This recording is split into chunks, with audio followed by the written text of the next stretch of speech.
We will go ahead and start with our work session. Work sessions are an opportunity for board members to discuss issues informally with staff and invited guests. The board encourages members of the public to attend work sessions and listen to the discussion, but there's generally no opportunity for public comment. Members of the public wishing to address the board are welcome to do so during the board's regularly scheduled monthly meetings. Also later on this agenda. All right, move on to topics. Events and rolling calendar.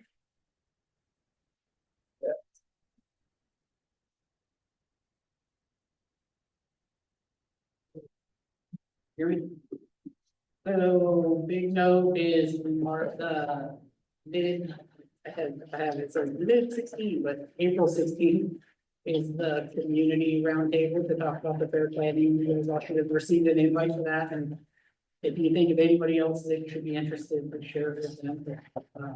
Everybody gets sent to you from that way.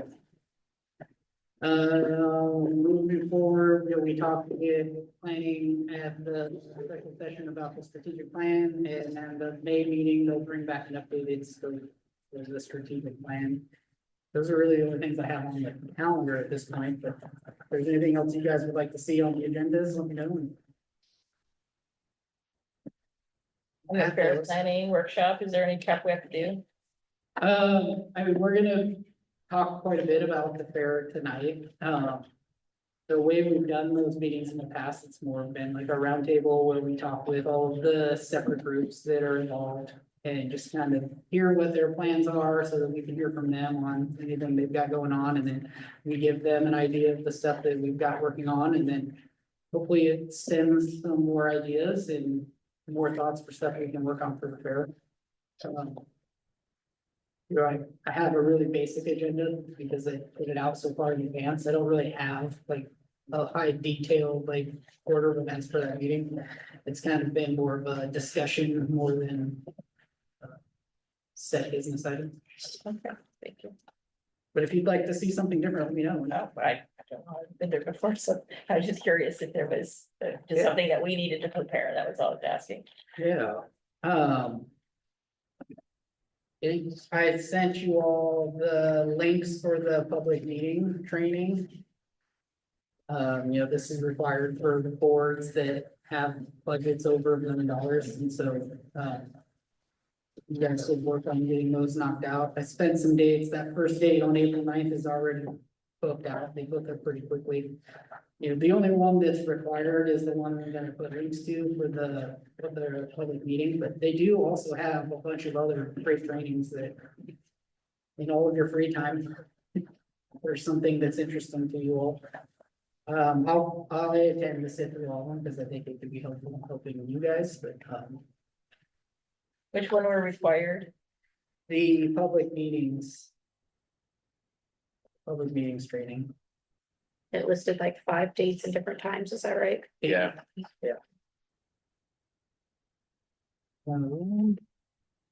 Far as events, we're booked darn near every weekend from here until fair. With, you know, the big thing being the crab, wine, and seafood coming up at the end of the month, and so we're doing pretty well, hands on deck, mid-month moving on and set up for that. We've got to get the floor put down. That's a big push. Right after that, CMH is doing their Kentucky Derby fundraiser again. I think they're gonna have another awesome production here, pretty fancy what they do. Same day as the small animal weigh-in.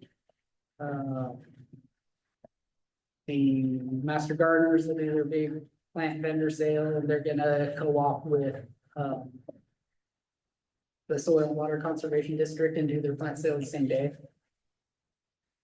End of the month, the fly balls race with, it's a dog event. They're gonna do it in the arena with the floor down. There's a car show again. So the folks that did the swap meet are gonna do a, you know, traditional car show. They moved it from Camp Riley out here. So if you've been to the car show at Camp Riley, it will be the same one every year. Rolling into June, lots of graduations, lots of weddings, and then the Scandinavian Festival. The circus was last week. It was very well attended. They had a pretty big crowd. I think, Next year, they'll definitely do 2 shows, even if they had the same amount of people go to the 2 shows. You know, a big part of their business is selling food and merchandise and stuff like that, so. If they have the smaller crowd at any particular event, they can sell more food and snacks and stuff like that, but I think they did very well. Is there a time after crab and seafood that the arena does go back up at any point, or is it pretty much? Not until after the Scandinavian Festival. The June. June? But then do we put the arena back up, or we just have the floor up? We can put the arena back up and have riding again after June. But that time of the year, I think open ride is pretty well done because they're out riding outdoors at that time of the year. Yeah, we had someone contact and maybe want to do some sort of cow event with some horses and stuff, so Yeah. trying to look at. It could be during a weekday and whatnot, but Yeah, I know, we get into July and the weekends are all really booked on this side. They're, depending on the event. It's possible that we can make something happen. Then, the second week of July or so, they do the paint setup in the arena at that point. yeah. Also.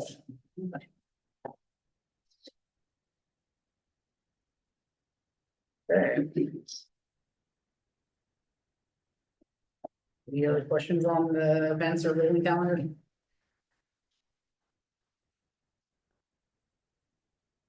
Yeah.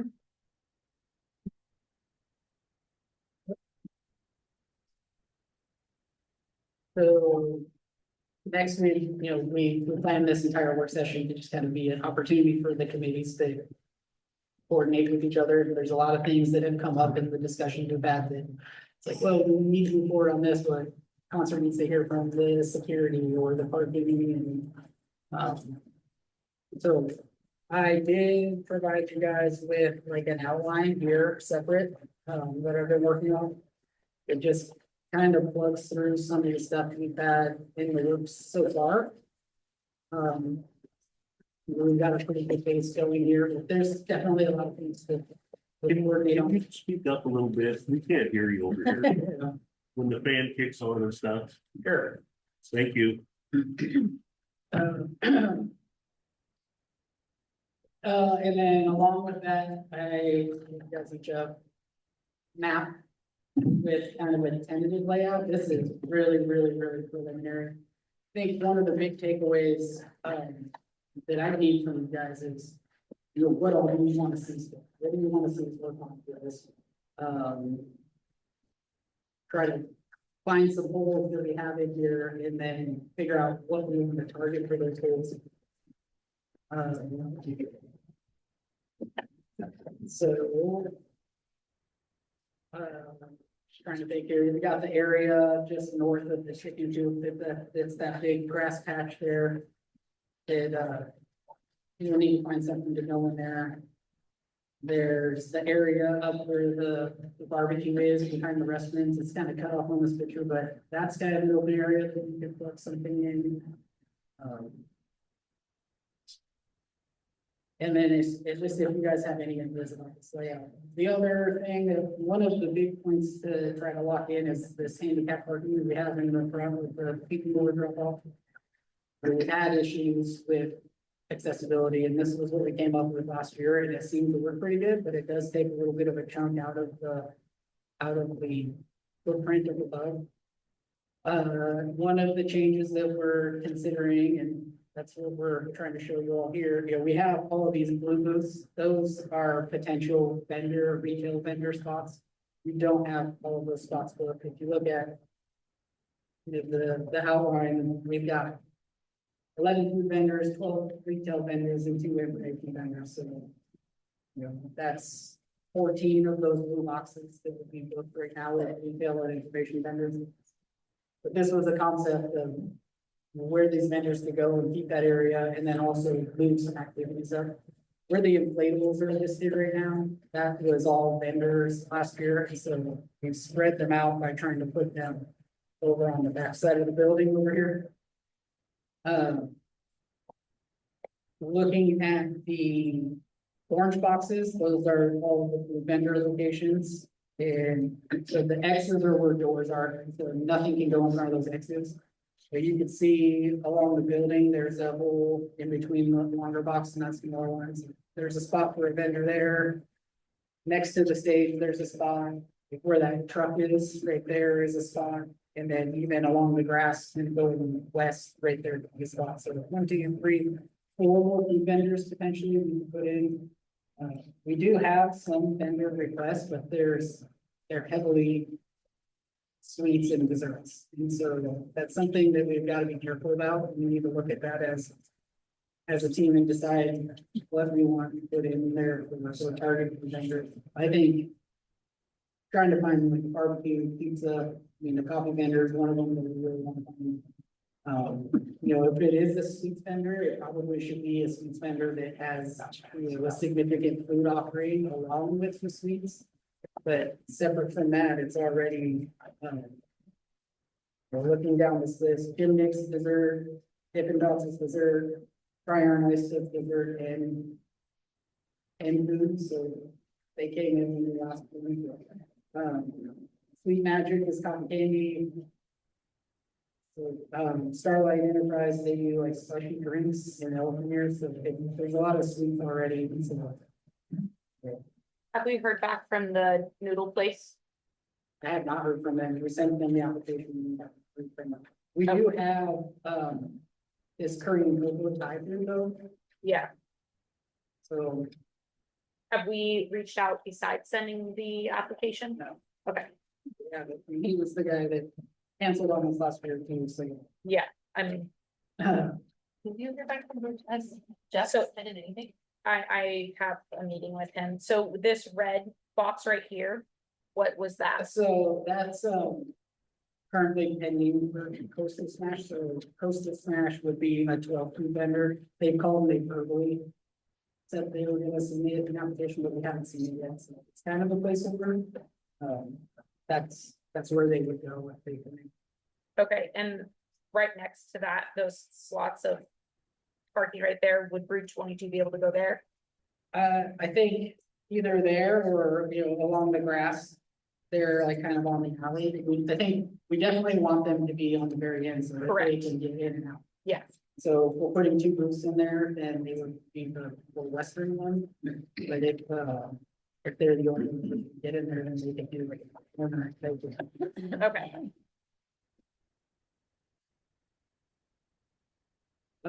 We had a couple other vendor requests, people like this, Tammy's request, she's looking for. She'd like to volunteer or something in order to take a waiver of fee, and so that's something you need to consider.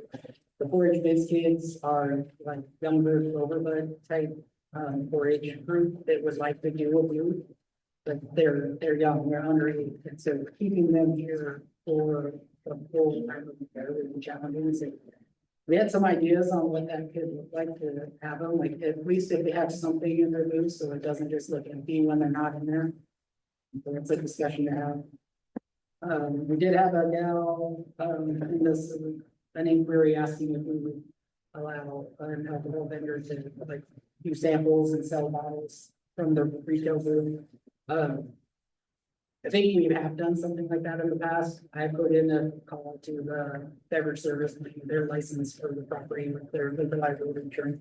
They would be open to it, but they did bring up a good point that we do kind of have a pending, opportunity for sponsorship for, like we had last year for the fair.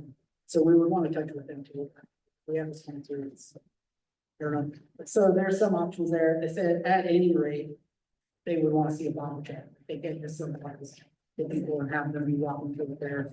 They'd have to pick it up as they were leaving the gate type of thing. So that's even something that you guys might have.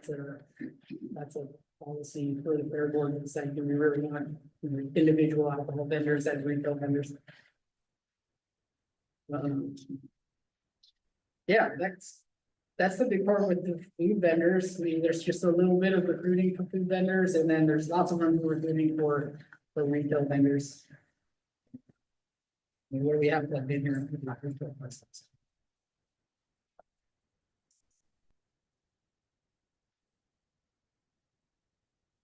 36 spots, 36 10x10s, and we've got 14, so there's a lot of room here for more vendors.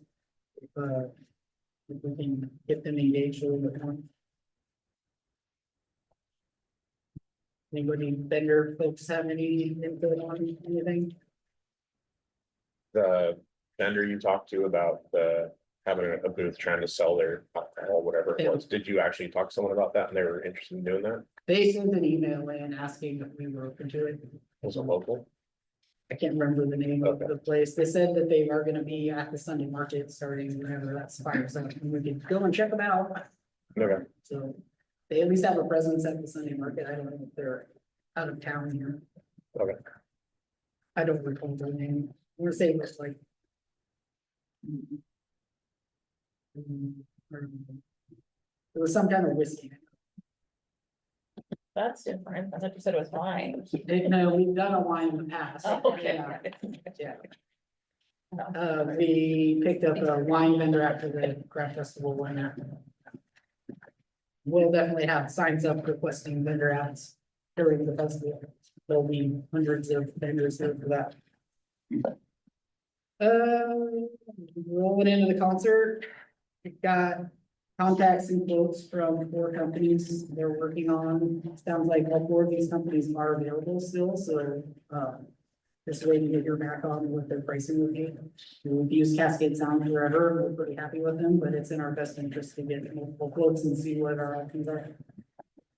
Stage is booked 32 by 40, and then we do our stage sections to build it out a little wider for them to put extra equipment on. All this equipment, generators, restrooms, lights, catering, so I do have. An email here from Andy that I can pass around to you guys, where he provided some options. For menus, a picnic style menu, a Hawaiian style menu, and an Asian style menu. And you know, the same thing with this, we want to get quotes, that you need to kind of determine what type of direction you want to go to get quotes. I can pass this around if you guys want to see it.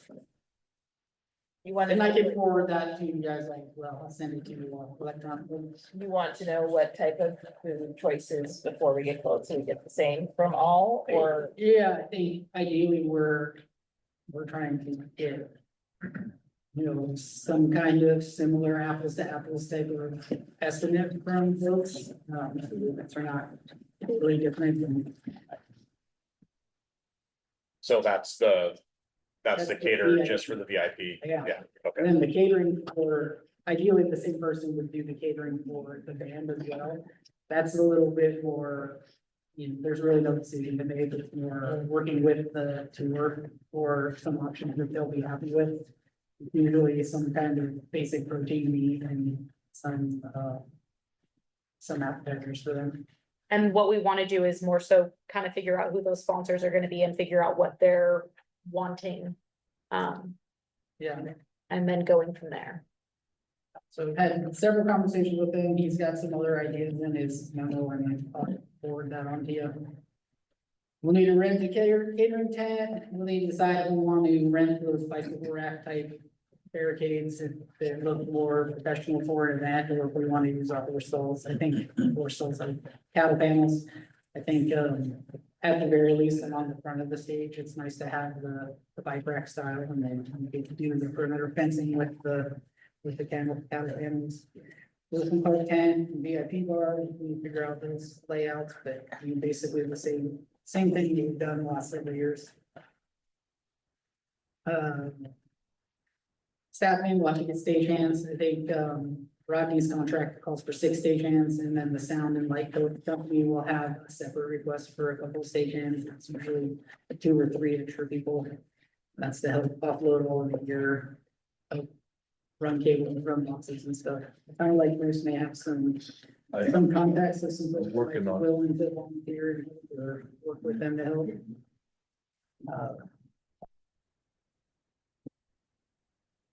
Some other ideas we had, you know, last year we put a beverage vendor up inside of the concert. If we want to work with somebody to move and have something quick up there, for people to grab without coming out. The other is the option of doing some kind of runner. I did put a call in McKinney County and left a voicemail, because I know they do something like that up there, but. I didn't hear back from them yet on how they actually, implement that process. Then Brittany called, she was reaching out to Lunds to talk about the van. The van that Lunds has had forever, they don't have anymore. So we're gonna have to figure out a van option. I know last year it was on the fence if they hadn't sold it or we're gonna sell it before the concert, and there's nothing local to rent. So if we're gonna need to rent a van, it's gonna have to come from probably out of town. How many seats does it need to add? I can look up the rider exactly. I think they typically say like a 15-passenger van. I don't know if that's the standard size on a full size van. We can dial in a specific for what it is. We can also work. We can work with other options, like a couple of SUVs, but they need 2 runners in order to drive them. So the preference is to get one thing and have it. If we have to and we can't get anything else, we'll figure something out. But, yeah, so another conversation is just figuring out what we want to do on Saturday night. The tribute show give me an idea. We did receive a call from Jackie Rohr, who was on The Voice. She said, she knows fairs have tight budgets. She's happy to work with us. We would make her a reasonable offer. She would like to do it.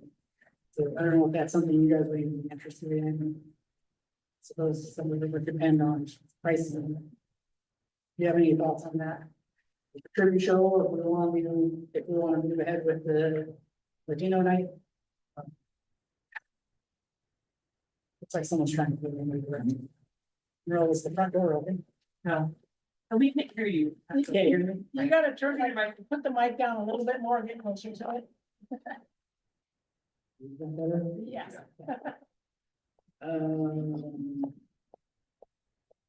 Yeah, so that's the conversation we need to have. What do we want to do for Saturday night? And try to get something with it.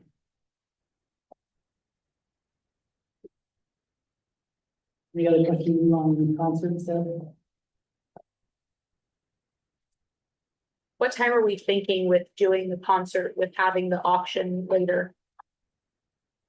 It would have to be at night, at a similar time. The gates open 6 or 7 and the show start at 8. That's what our typical thing is done. I can't go too early in the afternoon because the car show is there until, I don't know what time the car show is. Clatsop. It's later in the afternoon. And so they gotta be able to move out for us to be able to reset up the concert area.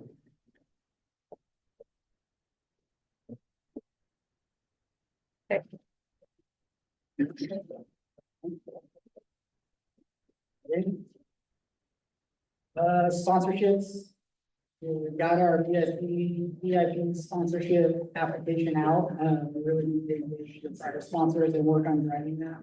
That's something that we can help as a whole team instead of not being necessarily just sponsorship team, but we're finding opportunities to get the word out. This is an opportunity for businesses. To sponsor. When's the cutoff for that? For sponsorships? Yeah. I don't think there's really any like cutoff time. I think it's just dependent on who we talk to, and we can make different things work for different people and what they want to sponsor. Concert wise, we do need to have a cutoff. Yeah, so we'll take those sponsorship dollars basically up until the last minute, but there does need to be some kind of cutoff. It's like you haven't committed by the state. You can't reasonably be on the advertising materials. That's kind of the hard thing. One of those kind of deadlines for the final copies of any of the advertising. And so at that point, they just have to make a decision if they're happy with not getting their name in, depending on which level they are. But sometime probably early July, mid-July is ideal. But again, if somebody comes in the week of, if we still have room in there, they still sponsor it. We worked with this Park Avenue with 75 last year for helping sponsorship. And I got a call into them to see what that looks like again. But you know, that's just another good sponsorship opportunity for us. Pacific Powers reached out again. They did a sponsorship last year. We gave them a spot on Saturday and we brought them and it throughout the day. There's lots of opportunities for these sponsors besides just the concert. So we need to kind of work on that as a sponsorship team and get that final package out, start circulating them. Emergency services, trying to coordinate between the sheriff's office and the fire department. You know, last year, the fire department was having a tough time finding volunteers to come in, going down the 4 days. Should help with that some. It sounds like at their chief's meeting, they had some discussion about it. Sounds like we can probably plan on getting them for 8 hours a day. At least for Wednesday, Thursday, and Friday, and then on Saturday, the home fire department, they'll be here all day. As our local fire department. Some of the question is the coordination on the footprint. It might be more ideal to move the sheriff's office over to where the fire department's been in the past. And then trying to cohabitate that area together. The sheriff's office did say that they would run a dump tank for us if we rented it, so that's even a better reason to have them up against the building, so yeah. They're going stuff, they're throwing it towards the building. The fire chiefs do have a meeting, I think it's every other month. He said, maybe I can get invited to your fire chief meeting next time, and I can come in and talk about what it might look like for your departments to come in. And one of the ideas was to like have them bring in their job's life or something like that and do some kind of demo or activity for them. Yeah, I guess that would be like on that. You know, if you have it down lower. Kyle? Yeah. Like closer, but we can't hear you or. Yeah. Something else, but. I think just maybe slowing it down a little bit and like pronouncing a little bit more. Okay. First aid station, and that's one of the other pieces that our security company can provide us. We actually had them booked to visit the first aid station last time, but with all of the wildfires, they got pulled off. I don't know what the particular situation, that was kind of out of our hands, but it would be great to have a manned first aid station here the entire time.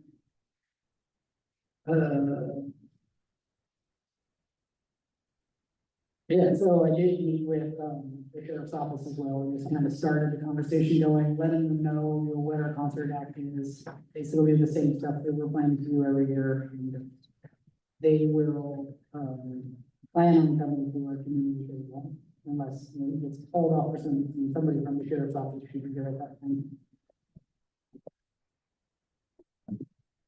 Any questions or input on emergency services?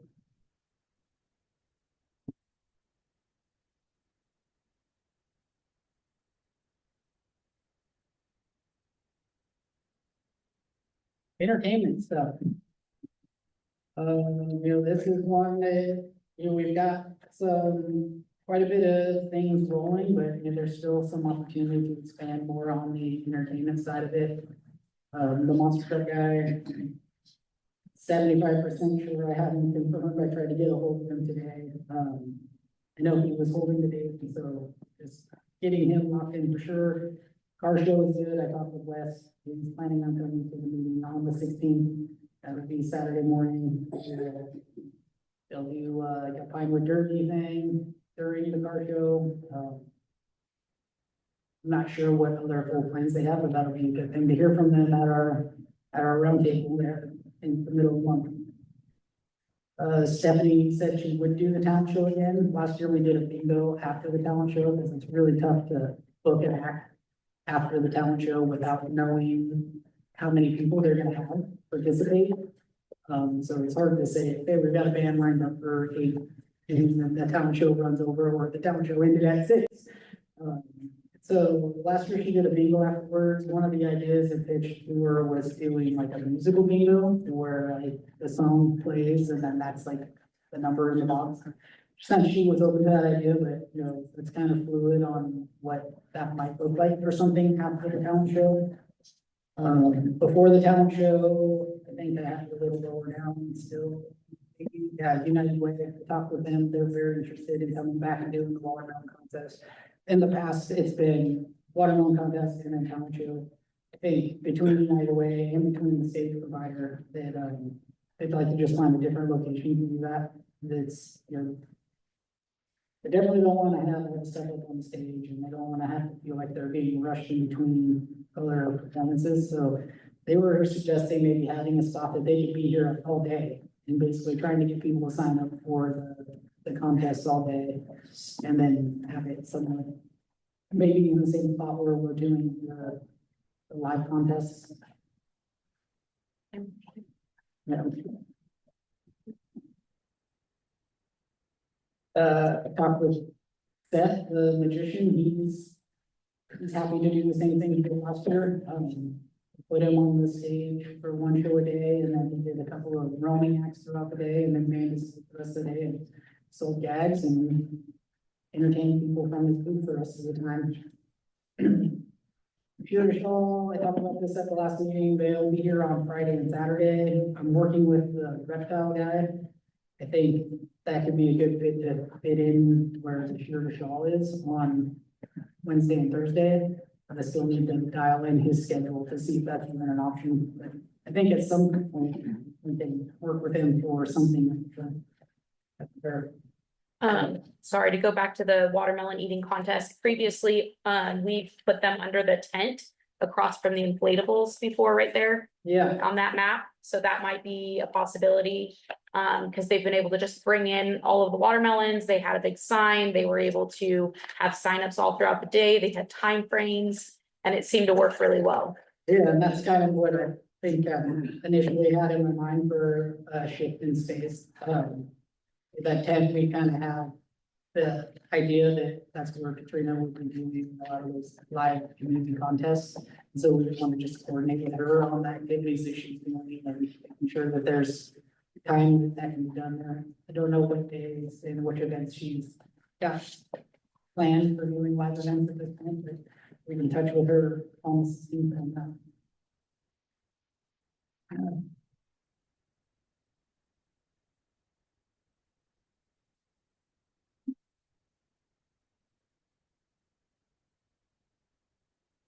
if we want to move forward, we just need to figure out where exactly we would want to put that.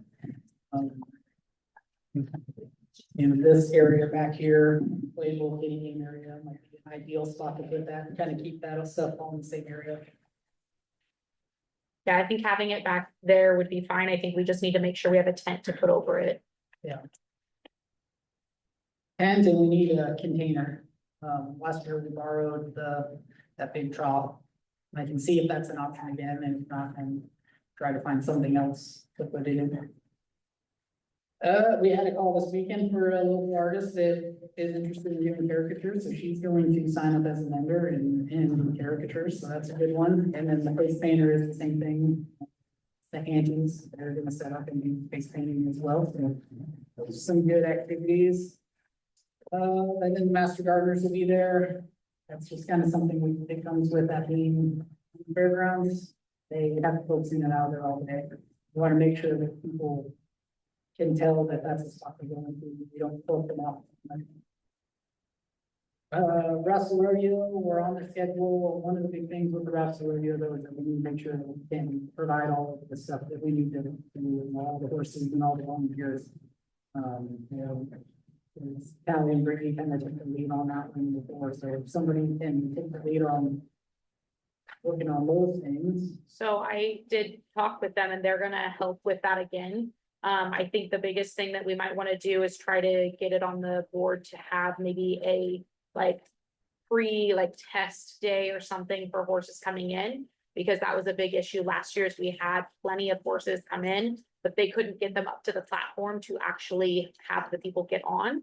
And so then we had to have multiple horses leave. So it might not be a bad idea to see if we can have some sort of test day so that they can come in and they can do what they need to do. Are you thinking something like before the fair? yeah, I mean, it would be pretty simple, but if we can get the volunteers that would have the horses, set up a day where they would be able to just come in and make sure we can get them. It doesn't have to be the exact metal platform, but something that they're having to walk their horses up. Because a lot of people didn't understand that they had to walk them up to the platform and like stand there. So however we want to word that or get it out there, then Yeah, What day are you planning that? on Wednesday. it's been on Wednesdays, yeah. Well, it's been on Tuesdays. It's been It's been on But it will Tuesdays. be on. Wednesday, Okay. because horses are Monday, Tuesdays. Okay. Horses are combined for 2 days and then they're done. Yeah. So they might have stalls then too. Yeah, we'll have to figure out what that could look like, but that could be a separate conversation that we have, like, where, no, she shows up the day of and she's on the same day, it's not like she's here the day before. But if we have some other type of grant that's similar to that, we can say that. So I'm wondering if, would it be possible to send the volunteers a video of kind of what you're gonna be expected to do, so that they kind of know what. Yeah, that's my hope after talking to them about that, so. We can go into that further later. So. Mud busting mechanical, that was the last time I talked with him about it, so I sent him a message today to reconfirm with him. But I'm certain that is locked in as well. I've got some quotes here for a couple of obstacle courses and the dunk tank. From Bouncing Battle, I can send around, it's basically which type of obstacle course and slide would you want to get. I'm sure that would be guys there. So there's 4 quotes there, 2 of them are basically identical with, the only change being that one is them providing 1 person to supervise them, and then we would have to get additional volunteers to help their 1 person. The other is, for them to provide 3 people to supervise them. So it's quite a cost saving over to have them here for the full week. Kids Love Bounce House is a local, inflatables guy who's been setting up over in the big area and man station the whole time. He kind of keeps the bigger kids from being rough around the little kids. So that's something that's, we've been doing every year. It would be easy to do again. Talk with the National Guard recruiter, he's signed up to come. He's got a 20 by 20 or so like playable joust that he'll bring out and then set up his recruiting group. Give me some leads for some of the other branches, but I haven't been with the contact with other branches yet. That could be a concept maybe for, this is just what I initially had in mind. I'm hoping to at least that you guys help behind the restrooms, like set up a whole area that's got all of the army branches up there, and they can kind of have like a station where they can hit all of the arms. Some of that depends on how many of them we can actually get in and what they actually want. Or if we have something else we want to do. Are we for sure? Is dunk tank for sure in the sheriff's department? They said if we did it, they were like, they're here all week anyways, the whole time during the fair. And so they said, we get one, they'll do it, but they didn't want to pay a rent one. I think that's the big thing. And then the fire department would do it when the sheriff's not here. Yeah, that's a good question. We could ask the fire department if they would be willing to at least look into that slight difference, but the sheriff's department will be here from time to time. It's the fire department that runs them out. I didn't notice last year was this event across the way or it was over here. It was over there, yeah. We had like 8 inflatables that we rented last year. My goal would be to try to keep it with these ones. I mean, if we have some other activities that we really want to do, one of the most challenging parts of running those inflatables is you need a volunteer for each one of these activities the entire time. And that's the bigger challenge where they need is finding people to be able to make the whole issue so the entire week. Probably don't need the thing done on this one. What do you mean? Yeah, Probably don't need the dunk. The dog parent can hear. Yeah, the dump tank would be for the sheriff's office to run. Oh, okay, I thought it would be this outfit, No, as no. well, it's like, why are we Yeah. having two dog parents? Got it. Yeah, yeah, it would be rented and then the sheriff's office would run. I had a good chat with the folks at the local community preservation society. They've got a ton of historical photos and stuff on the fairgrounds property before it was the fairgrounds. And they were talking about, making some signs that we could hang up. We had this survival wall on the back wall last year. And, at that time, the county was doing that Clatsop County Voices deal where they were interviewing and podcasting with residents telling stories of Clatsop County, and we put those flyers up on that. So we have that same platform basically to be able to do another display. And if we can get some historical stuff from the property, we'll be used to that state. It helps make like a barrier in between the kitchen and the stuff that's happening out here. And yeah, if we can find some stuff from some other organizations, we have some good leads, the Clatsop County Historical Society, the clerk's office, it sounded like the library has quite a few. Just looking at the time, has quite a few historical photo stuff of the fairgrounds, when, the Lower Columbia Historical District. The Lower Columbia Preservation Society was really involved with the old house, it was out here. And they really wanted to see it saved and turned into a museum. So at that time, they were collecting all kinds of information on the fairgrounds, and that's why they had all that stuff. And I just so happened to see on the website that they had a bunch of that stuff posted for documents.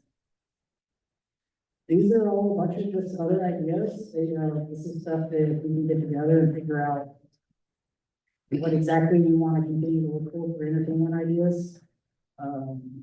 Actually, we need to book one or two more grounds acts to go along with the magician.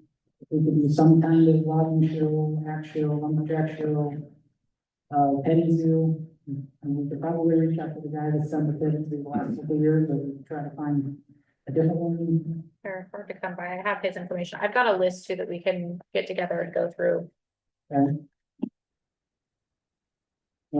Depending on what happens with all our permits, if we can do some kind of motor sport activity. We had Shanghai out here that did a skate on the street one day, and we can talk to them about that. It's about the same time that they're wrapping Shanghai, so it's a good opportunity for them to get some advertising for that. We talked with on board. The old stage was activity.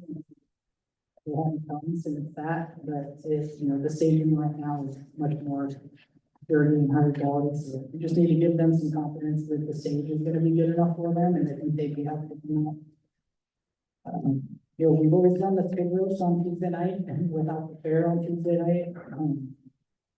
We need to have a discussion if we want to do pig roast and what that looks like, or if we want to do a different night. So that's a conversation to have, and that's a good opportunity. When I say activities, that's what I'm talking about, is that area back there. Good for some kind of activity, that you could do some kind of lumberjack show or something like that. The Civil War reenactment happens at the fairgrounds every year. This year they're going to do it in July. And so I'm thinking maybe that's something we could work with them. Maybe they could bring some reenactors out and have a little camp set up, and maybe work with them on something like that. Locals, the airplane folks, they would likely do some demos. I think they said that when they came here to the meeting, that they would do something like that, but having them do some demos with their airplanes would be something interesting, since it happened that day.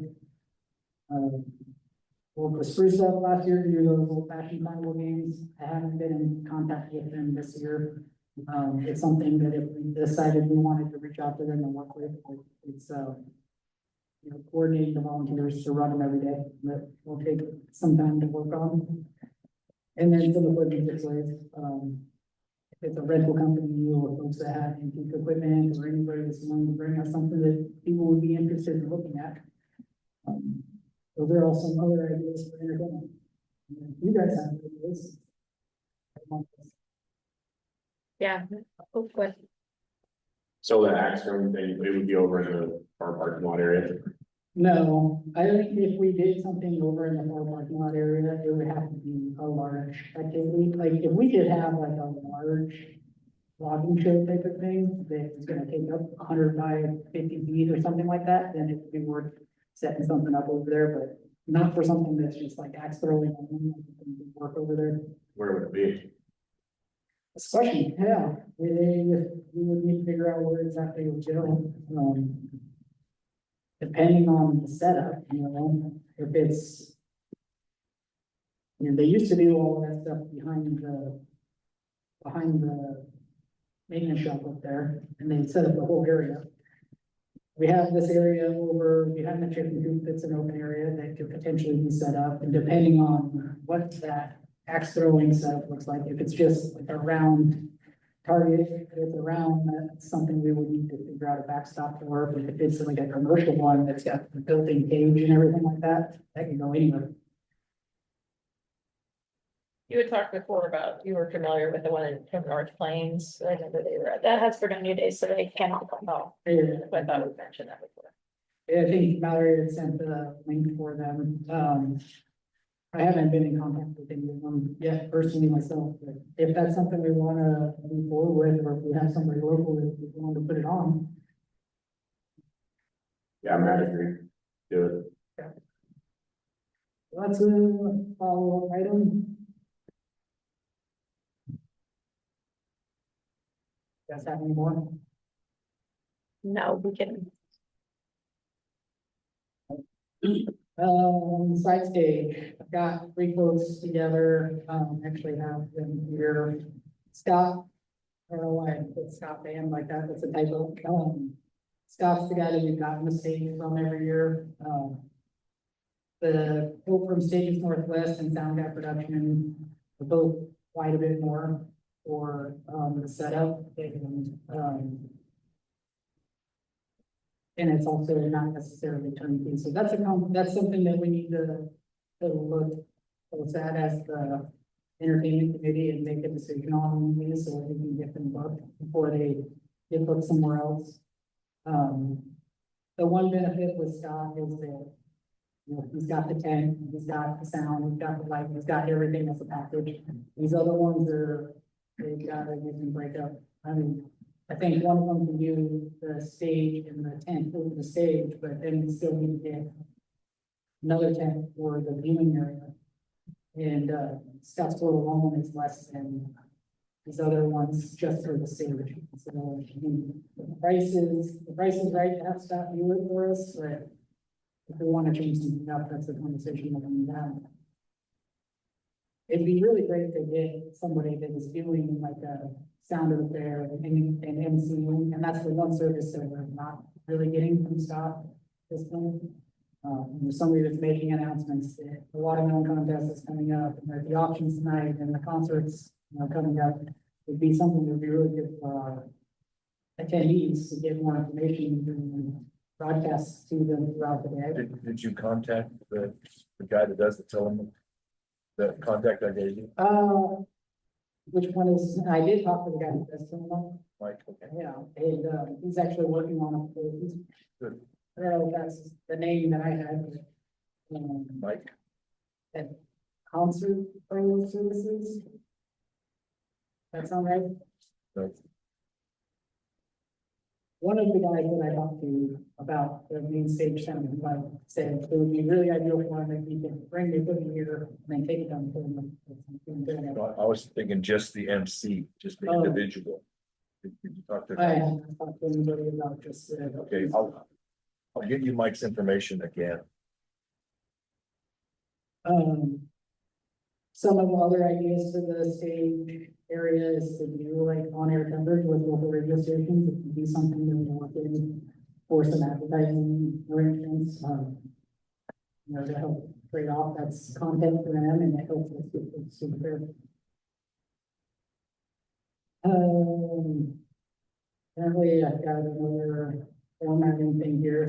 Community competitions, you know, that's really in the hands of Katrina. She really runs that whole thing for us. She'll be at the next meeting. We did have a good, committee meeting with her and coordinated with 4-H. We just kind of talked about how to open the space at the same time and trying to work out what that looks like for move-in dates and move-out dates, extra vendors in the booth. Some of the stuff that would be good for the board is finding prizes. You know, everybody gets a, I don't know what the story is, like, most everybody that enters stuff in wins some kind of premium. And for the person that is actually like grand champion, you know, it's ideal for them to be able to get some other type of prize, and those are good donation opportunities. Or either our vendors that we have here or other folks that are in, or other folks that are in the community. And ideally, it's something that kind of goes along with the category. Like flower category, some kind of flowers associated with prize, and the cooking category has some kind of cooking. You know, is there any other takeaways you had from that meeting? No, yeah, and then they were asking for some items they still needed were mats for photos, you have them lying around, or things to hang up pictures. Those were the two things that they said were their needs. Yeah. Cause they hang, how they hang their photos up, and then extra mats. Yeah. Mat photos. Yeah, well, I think what she's really looking for too is not necessarily for us to go out and buy new stuff. No. Wanting like to repurpose matting and frames and stuff for mold for those that aren't. They want. And, yeah, she'll be here at another field meeting and she'll have a lot to let us know about what she's got in the works. I think the live events are some of the things that are really interesting. We did a flower arrangement last year. We did like a extra gardener outfit. And, we did that chili cook-off. I think there was close to 20 people that brought in chili, so that's pretty good for a first go at something like that. Maybe we can throw it over. To figure out how that's one of the 20 compounds going, got to figure out some power. We figured out the exhibitor campaign, we still need to put that link live, but that's 4-H and what they've been doing, the only place we're going. And then we need to come in campers, and that's done our campus in the past, we're willing to do that again. Yep. So we got Matt down right here. Okay, security, I have a draft schedule of the security schedule that's really based off of last year. I can send that forward back to you guys. You know, it's not something that prints off very well, and it's multiple pages for every day. But right now, it's kind of like at the minimum of what we need, and then if we want to start building that up for additional services, then we can start looking at that. Some of what that hinges on is what are we looking at for the concert on Saturday night? What are we looking at for admission locations? If they run additional ticketing booths, and that's going to increase, you know, the staff for every one of those booths that needs to come in. You know, the layout in general, where are you gonna have handicap parking, where you're gonna have parking, where the vendors gonna park, trying to get a good solid plan of traffic control. You know, there's tons of space out there to park, but getting people to park where they need to park is the number one issue. Because as soon as it gets all blocked off, then nobody else can get in and out of the parking lot. So getting lots of traffic control devices and getting lots of volunteers out there to help, especially during the busiest time, to make sure it's staying organized.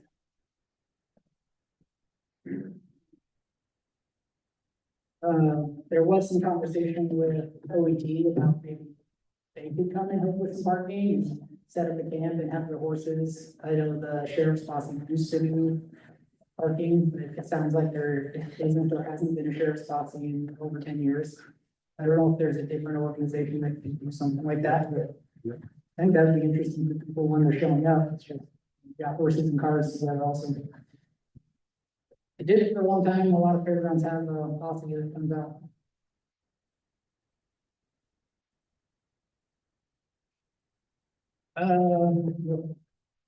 Planning for the livestock auction, some conversation you have to have with it being later in the day.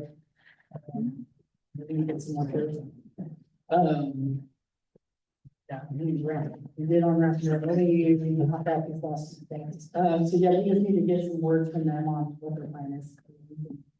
We can be informed.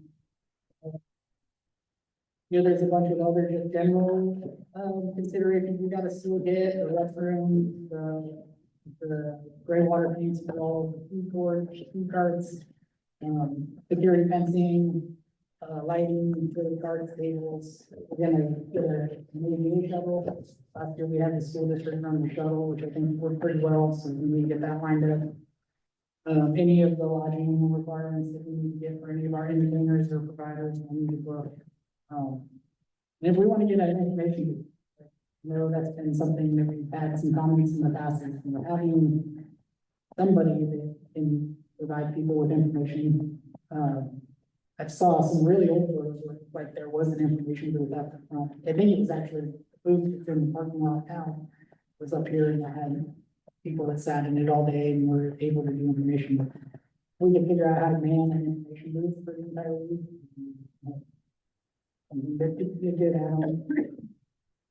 We're gonna advertising, we'll have an ad in the, all the Astoria market tabs that are coming up for Craft Fest, Scandinavian Fest, the market. All of these other opportunities that we need to work on into our marketing and advertising. Obviously, we've got to get, you know, the fair details pinned down a little bit more so that we can focus on advertising. Definitely start pushing harder on concert advertising. Another one that would be something to start planning for now if we want to do it. Last year, we took the people mover and we put it in the parade, and that was a pretty good opportunity to do some advertising, but if we're gonna do that, we need to find folks, to ride on the float and hand out flyers and things like that. That's something you guys are interested in doing What grade was that? It was last time. before the library. So, right. The 4-H and the FFA kids are the ones that handed out stuff last year. Yeah, yeah. So if you contact the 4-H office and then, Tess.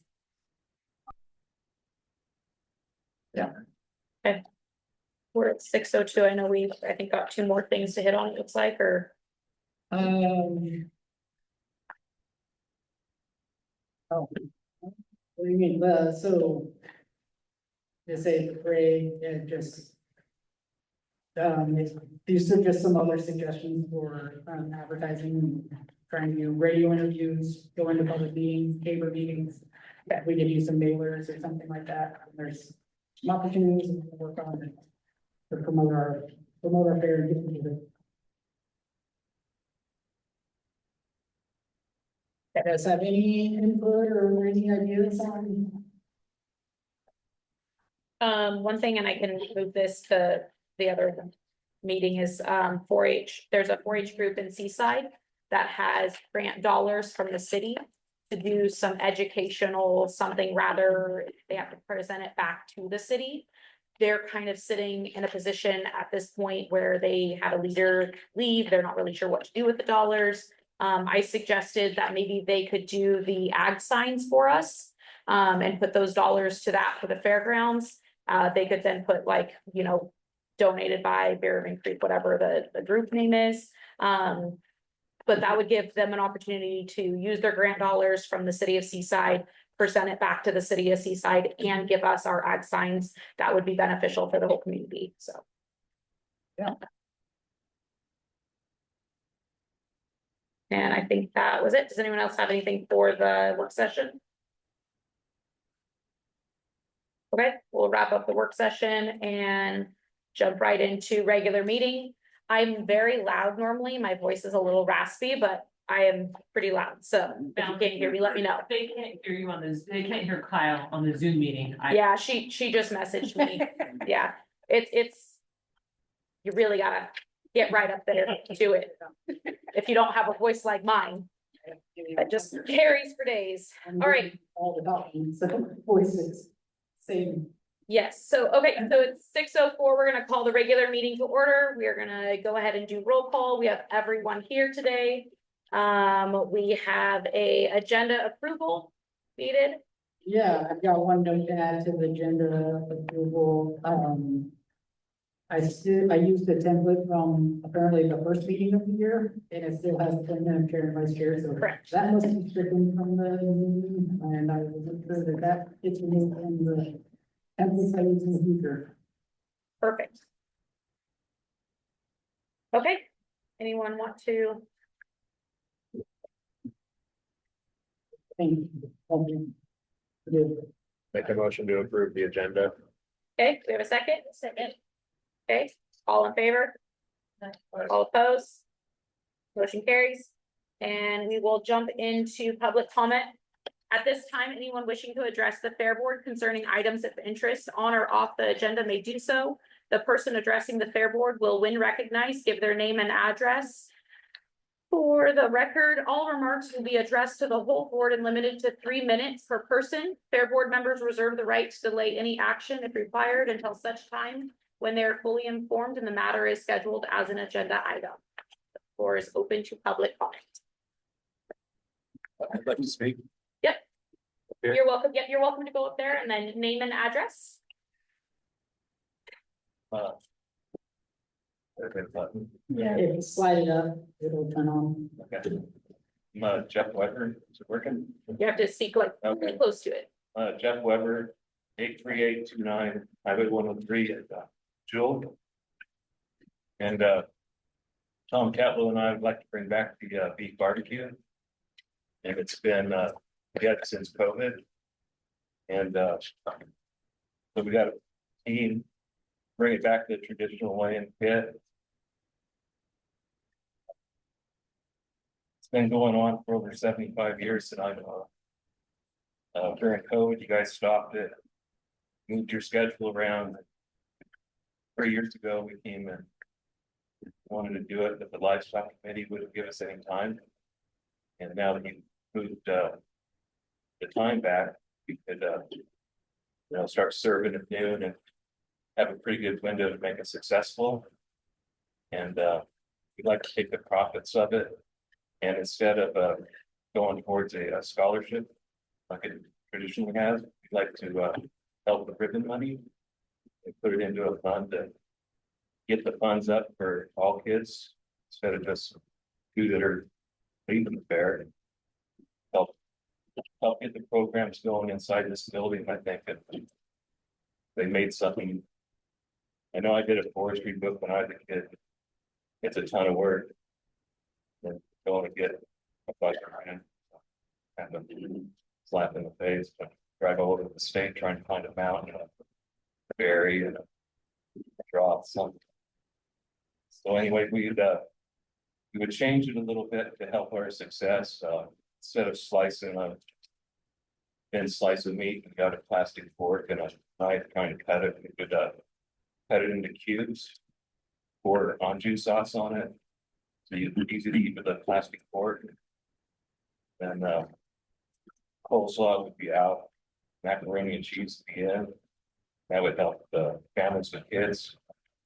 No one gets the coleslaw. It's kind of a filler, it's cheap.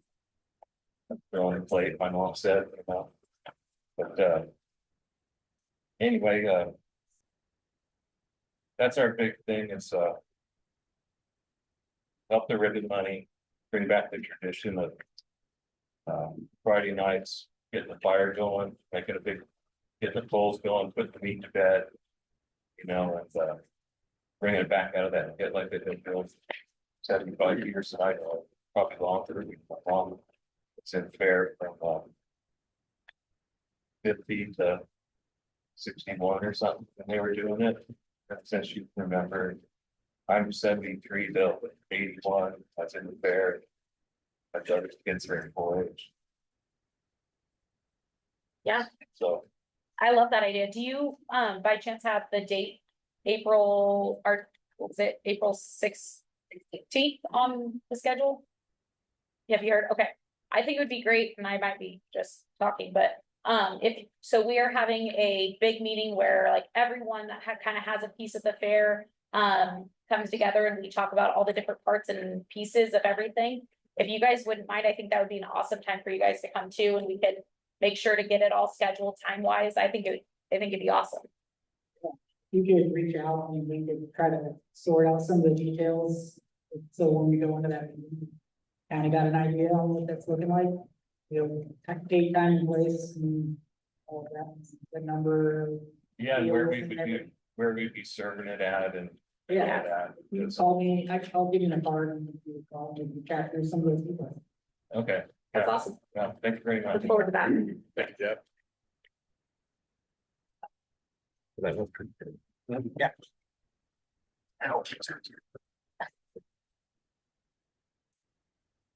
Hi, I'm Steve James.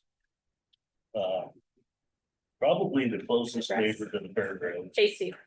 Sorry, you have to state your address too. 92864 Waleski Loop, Thank you. Astoria, Oregon. We received the letter of your conditional use application. And let's see, I received the notice of the above conditional use permit as a property owner within 750 feet of the Clatsop County Fairgrounds. I strongly oppose it. As it's written, I have made contact with state and federal agencies regarding safety, services, wildlife, big game, birds and fish, DEQ, Public Health Department, and several comparable county fairgrounds. My feedback and report will be included in the packet Thursday, April 3rd.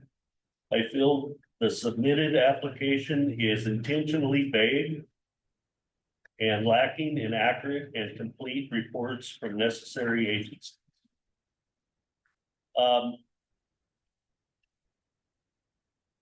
We didn't get this until we went downtown. All we got was the letter, which is very vague. Camping allowed in the community events prescribed area for up to 28 consecutive days. That's residency.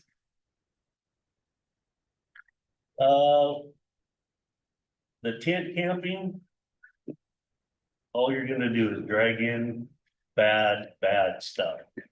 The disc golf course was a prime example of what can go wrong. I live right there, not more than 180 feet away from that driveway, my bedroom and my living room.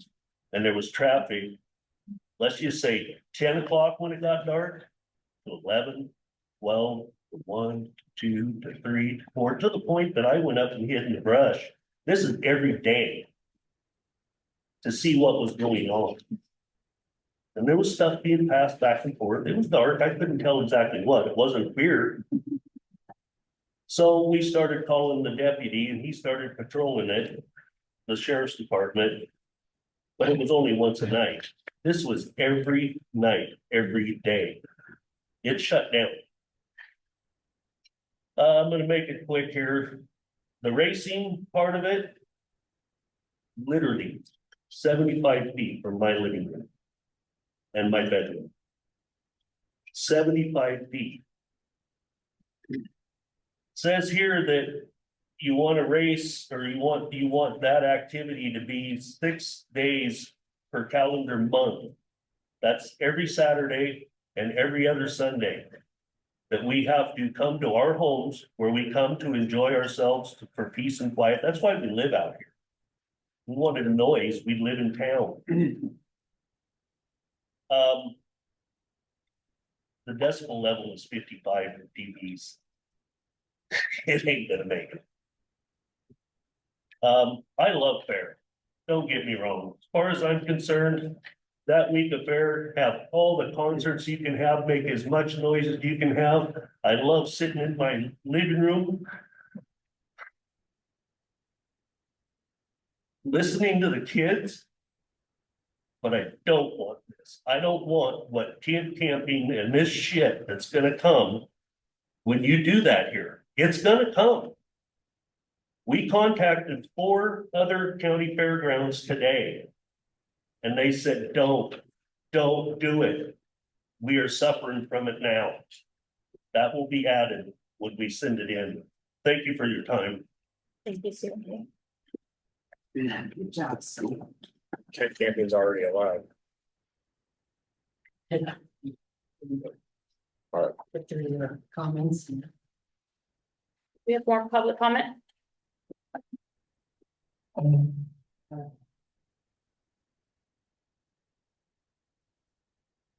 My name is Jenny Morrissey, and I live at 92825 Gillespie Loop. Only lived there for a couple of years, but my family have a farm in this neighborhood and they lived there for 30 plus. And I heard one of you say camping's already allowed. As an accessory use to the fair, that may make sense for the kids, but I think that you're talking about an entirely different matter. And I don't have any formal comments prepared yet. I'm trying to get educated still. I didn't get the mailer until Friday, and this is a very multi-layered issue. And it looks to me like you are, as Steve very eloquently said, preparing to bring in an element that you're not prepared to enforce. What ordinances are there on the books for Clatsop County Sheriff to even enforce? To my knowledge, there are none. I was at county planning today and they said they knew of no complaints associated with noise or camping or anything. But in talking to the sheriff's office, there have been many, and I know neighbors have filed many, and I know friends who have been on the fair board who've also received those complaints. So I think that I'll have a formal comment submitted so that we can be further part of this process, but just hearing the offhand comment that camping was already permitted, I had to stand up and say that not in the way that you're proposing. And I think we all know that it's hard enough to get an RV off the side of Highway 202 that shouldn't be there, let alone someone squatting in a tent here, or, I mean, I agree that a month is residency. And the laws in the state of Oregon are not in our favor for you to be able to police it effectively. I don't think there's anybody at the fairgrounds 24/7 or even 7 days a week. And even if you were, how would you enforce any of the rules? So, more to follow. Any other public comment? My name's Tammy Tetlow, and I live at 35890 Little Waleski Lane, Astoria, just down the road. We maintain the fields for you guys, so you guys expect us to pick up all the trash left from all these people that are gonna camp there in our hay and our stuff. Like, I understand a little bit of trash from the fair, like the occasional beer can we find.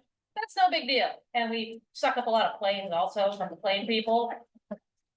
I know they get a little cranky about that when we drive on the plane people part, so I can only imagine what's gonna happen if you got people doing all sorts of stuff down there. And where you guys have done the racing before, the fields are really not nice there. We can fold our equipment over under ourselves pretty easily, but we just kind of deal with it right now until we can fix it. So it makes us not want to do any long-term improvements on the fields to make them a little nicer for ourselves. If you guys are gonna keep coming in here and hire another construction company to come and tear the fields up for us. And we signed a 5-year contract with you guys to maintain the fields properly and everything. So I feel like we need to be involved in the discussion as well. I didn't get the letter. I just got a text saying that you guys had done this because I don't live within 750 feet of the fairgrounds. I just live down the road. So be nice to be informed of this stuff that's gonna happen with the contract we signed with you guys. So, thanks. Thank you.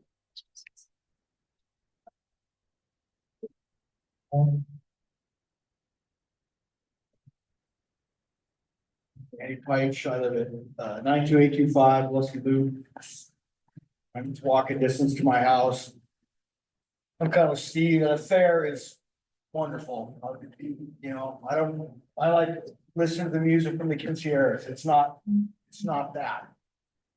I'm gonna speak to you as a neighbor and someone who's developed wetlands before. What you guys got here is a whole bunch of wetlands that if I owned it or somebody else owned it, you will never be able to develop it into anything other than what it is now. And getting away with parking everybody there and camping over here next to a salmon habitat stream. You're probably pushing the envelope, doing what you're doing. But if you bring attention to it, and I'm gonna get DSL involved, I'm gonna get the feds involved, I'm gonna get the tribes involved, because anytime you mess with wetlands, you go out to multi-agency permit. And I think that what you're doing now, and the kids camping there and their parents, I think it's a great thing. But if you try to do that on a bigger scale, I think that will go away. And you parking a whole bunch of vehicles in a wetland will go away. And you will end up with almost no parking after all this has been reviewed. I mean, you've already got a giant violation down here with the airport, you know. That's a filled wetland. You know, if you guys didn't go through DSL and the feds and everybody else would do that, that will soon come to light. So. Kind of be careful what you ask for. You've got a really good thing going here, and if you shine a light on all this stuff, even that might go away. Thank you. Do we have anyone else for public comment?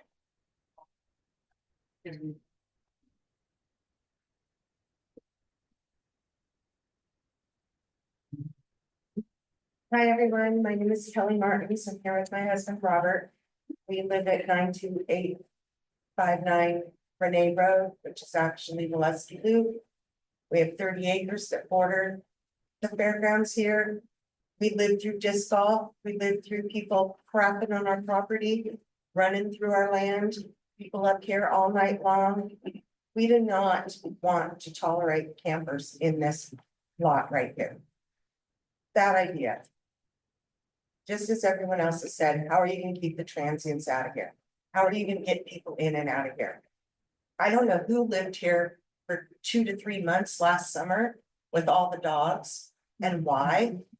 Did you see an elk here at all during that time? No, no, absolutely not. We know the pattern of the elk in our neighborhood. They were not here. That campground is not a campground. And furthermore, next door, the dust, the noise, the oil, everything from that. No, we live here. We used to have Labor Day family reunions on our property. Now you have the Civil War reenactment. You hang out here during that? It's horrible. It's loud. It's disturbing to all the animals in our area. There's a horse field right next to that land right there. You guys are blasting. Well, you're not. Your people are blast cannons. We have also written a letter to the planning, totally opposed to this. We hope you guys are gonna listen, because there will be a fight. Thank you very much. Thank you. Anyone else with public comment?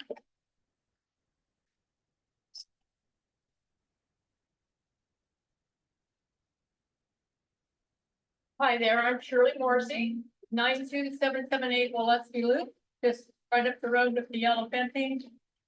He's my next door neighbor. I 100% plus agree with everything that's been said. I tell you what really scared me to death was the words primitive camping. What does that mean? This is so vague.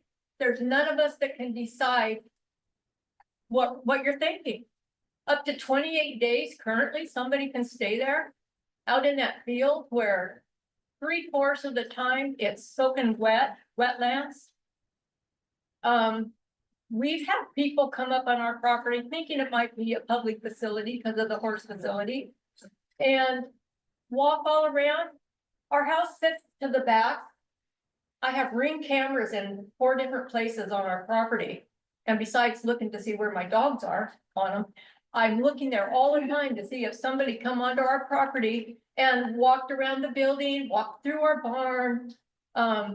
It's very disturbing and it's scary.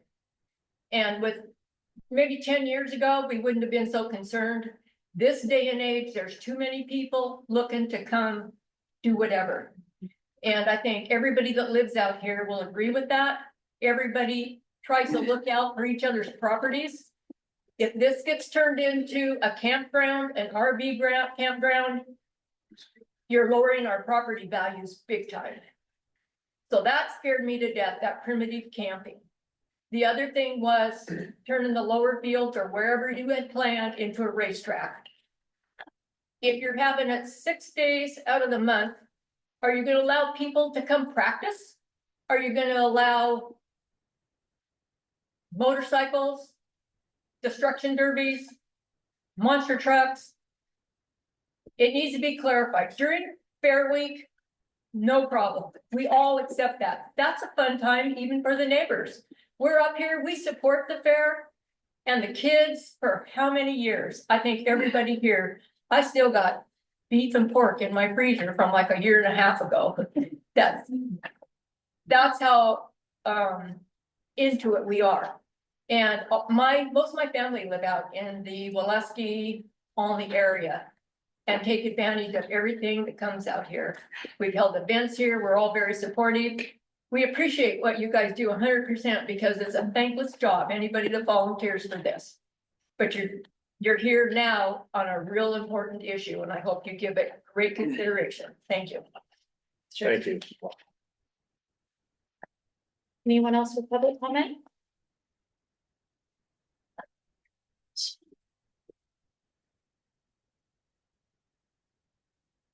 Don't do well speaking, so. Mike Long, 92855 Western Loop. I actually live right next door. My business is security. And over the years, I have actually been here helping you guys because you've had vagrants break into your place. I remember the 4-H being broken into. Guy made a bowl of chili. You know, you guys chased them down down over the bank towards the river. You know, it's, how can you have family functions? Like, I'll be up at night listening to the, quinceañeras, the music, and it's great because it's, family-based kids. You hear kids, screaming, running around, having fun. How can you have a campground that you don't know who's there, what they do around something like that? Fairgrounds is like kid-based. Why would you want any of that around kids? Have you guys been approached by CCA about doing a homeless camp?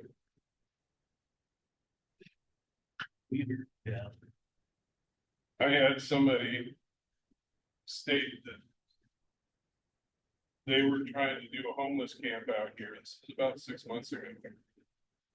The biggest issue was they couldn't find rides to bus people to and from the homeless camp into town. Wow. So when I see primitive camping, that's what I think. Is you guys have some alternative, I don't know how any of this works. I just learned that, this was happening. I got a letter the other night. It's very vague. You have no way of promising. I mean, can you guarantee safety for the neighbors and the children that are part of the fairgrounds? I mean, if you can't, why do it? So, I mean, as far as the racing, like I was, years ago, I asked a former, fairgrounds manager, I did a lot of work out here. Hey, let's do an RC track, something for the kids. We could find a lot of volunteers to maintain the track. He said you guys couldn't even have a BMX track because of the wetlands. You can't go down an inch for, you can't build jumps. So how is something like that even gonna happen? Why is it okay now, but it wasn't okay for a simple radio control car track to keep kids out of trouble? I don't know if it's money driven or what, but it's not right. Yeah, I mean, I don't know what else to say, but I'm definitely opposed to having that here. Thank you. Thank you. Okay, do we have anyone else for public comment?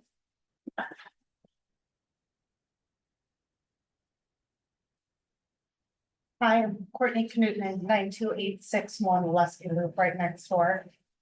After my research of what the letter entails, the permit use, it kind of sounds like it's being rushed through due to other wetlands and flood zone ordinances that could be coming through. I feel like this is a piece of paper that you guys just want to push fast, so you could do what you want with the property before this July 31st, I think, deadline, which makes it even scarier. Matt Bellingham said in the December meeting I watched, when you rush things through, it's messy. It doesn't look good, things fall through the cracks. I also want to say that from where I live, everything here just echoes up. I literally can hear people in this field disc golf just talking Thursday. So when there's events here, especially like the middle of the week parties, that's all I hear. Bump, bada, bump, bada, bump, bada, bump, bada. Till, well, 1, 2, way past the 10 PM curfew that they said would happen in the first conditional use permit in 94. What's to say that would stop for camping? You're outside, you're living outside, you don't have anywhere inside to go to. I've been lax on calling about the late nights because I don't have newborns anymore. But maybe I need to start calling again, saying, okay, they're still playing music, they're still up. Couple times, don't worry, the police are there now, so I guess it's gonna be handled. I don't know, that wasn't me though, so. I just really am opposed to camping, what they'll bring to our area. When I was looking for this meeting, I went on the other side and there's graffiti now over there. I don't know when that happened. That just happened. I just got. Yeah, I was like, oh, that's nice in our little county country neighborhood. Also the dirt bike, BMX, rodeo. Steve has animals. I could not imagine that stress of all of those vehicles on his horses and his pigs and his chickens. Not only do we hear it across the street, but we're not even right next door. I really hope that you listen to everybody here, you read our letters, we really think about what we want to live here all year long. Thank you. Thank you. Thank you. Do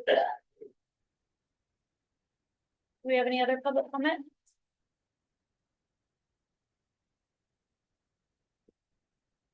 Okay. Anyone online that has a public comment? See anything? There, anybody online that wants to give any public comment?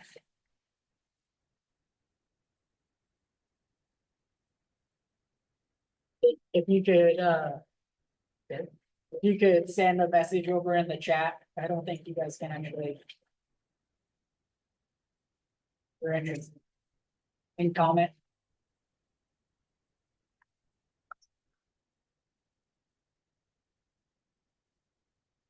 Or shoot me a text, because I think every one of you.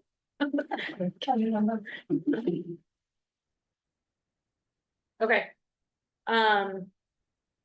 I think we could probably keep moving forward, maybe if no one has said anything. If any of you guys have any comments, but I did say a few things, just maybe to put some mind. We can't hear you though, I'm sorry. Yeah, sorry. Just. I think Callie wants to say something. It says the chat is disabled as well as being able to speak. How you want this one? Sure.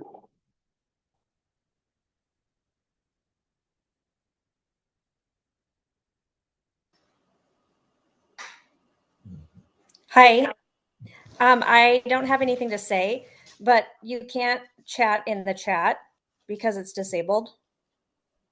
So, but I will add that we can't understand anything Kyle says when he's talking.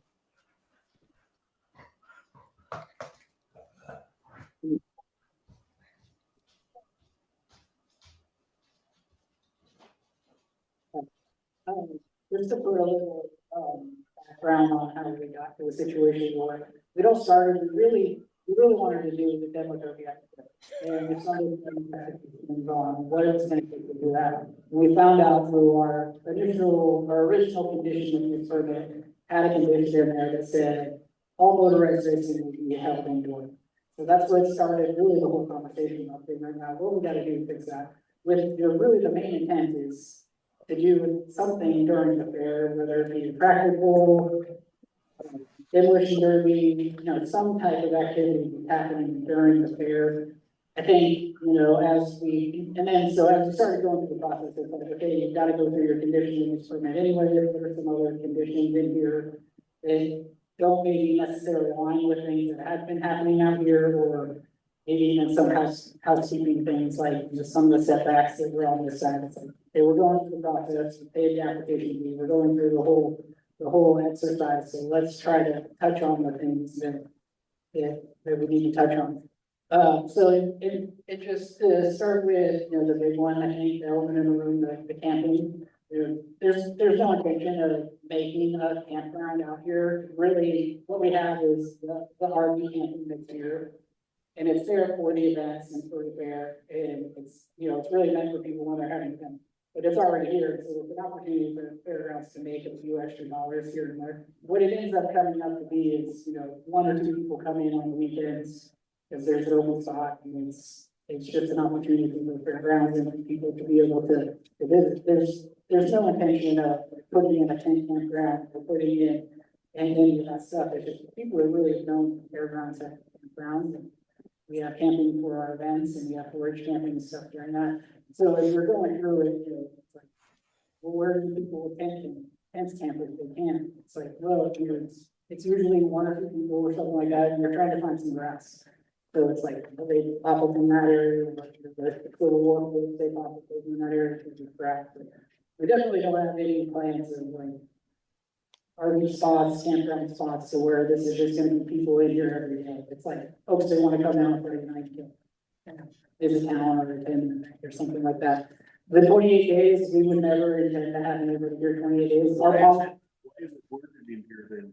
It's so,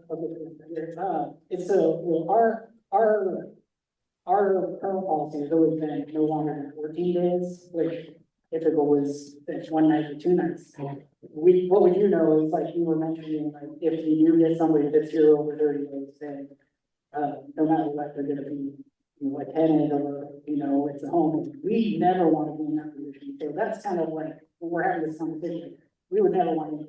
I can see maybe in an extreme circumstance, somebody staying a little longer, maybe they evacuated or they're staging out here or something like that, but we don't want to have people here long term ourselves, you know, it's more just like the 1 night, 2 nighter. And I think that's definitely something that we'd be more than happy to work with and update the language on and tighten that up if we find something that everybody is more comfortable with, because we absolutely don't want to be in a position where we're dealing with, you know, homeless camps or vagrants, any of those things ourselves either. And so if this is all through the process that we go, you know, throwing in the 28 days, when we're sitting there working, it's like just throwing a number in, it's like, well, that's never that we would ever want for any type of extreme circumstance in 20 days. No more than 14 days is our policy now. It would have to be some kind of unique circumstance, but I think we would be more than happy. 3 days, 7 days, any type of number that people would be happy with. Like one of the trailers that camp out, you know, on the road, on the highway, what if they pulled over here right now and just didn't leave? Like you guys would trespass them, and if it came to it, we would have to pay the whole amount, but we do not want them here. But you already have that like in policy, you know, Yeah. through a lawyer. So like our policy is 14 Right. max, but if they don't pay to stay, then they can't stay here, they can stay.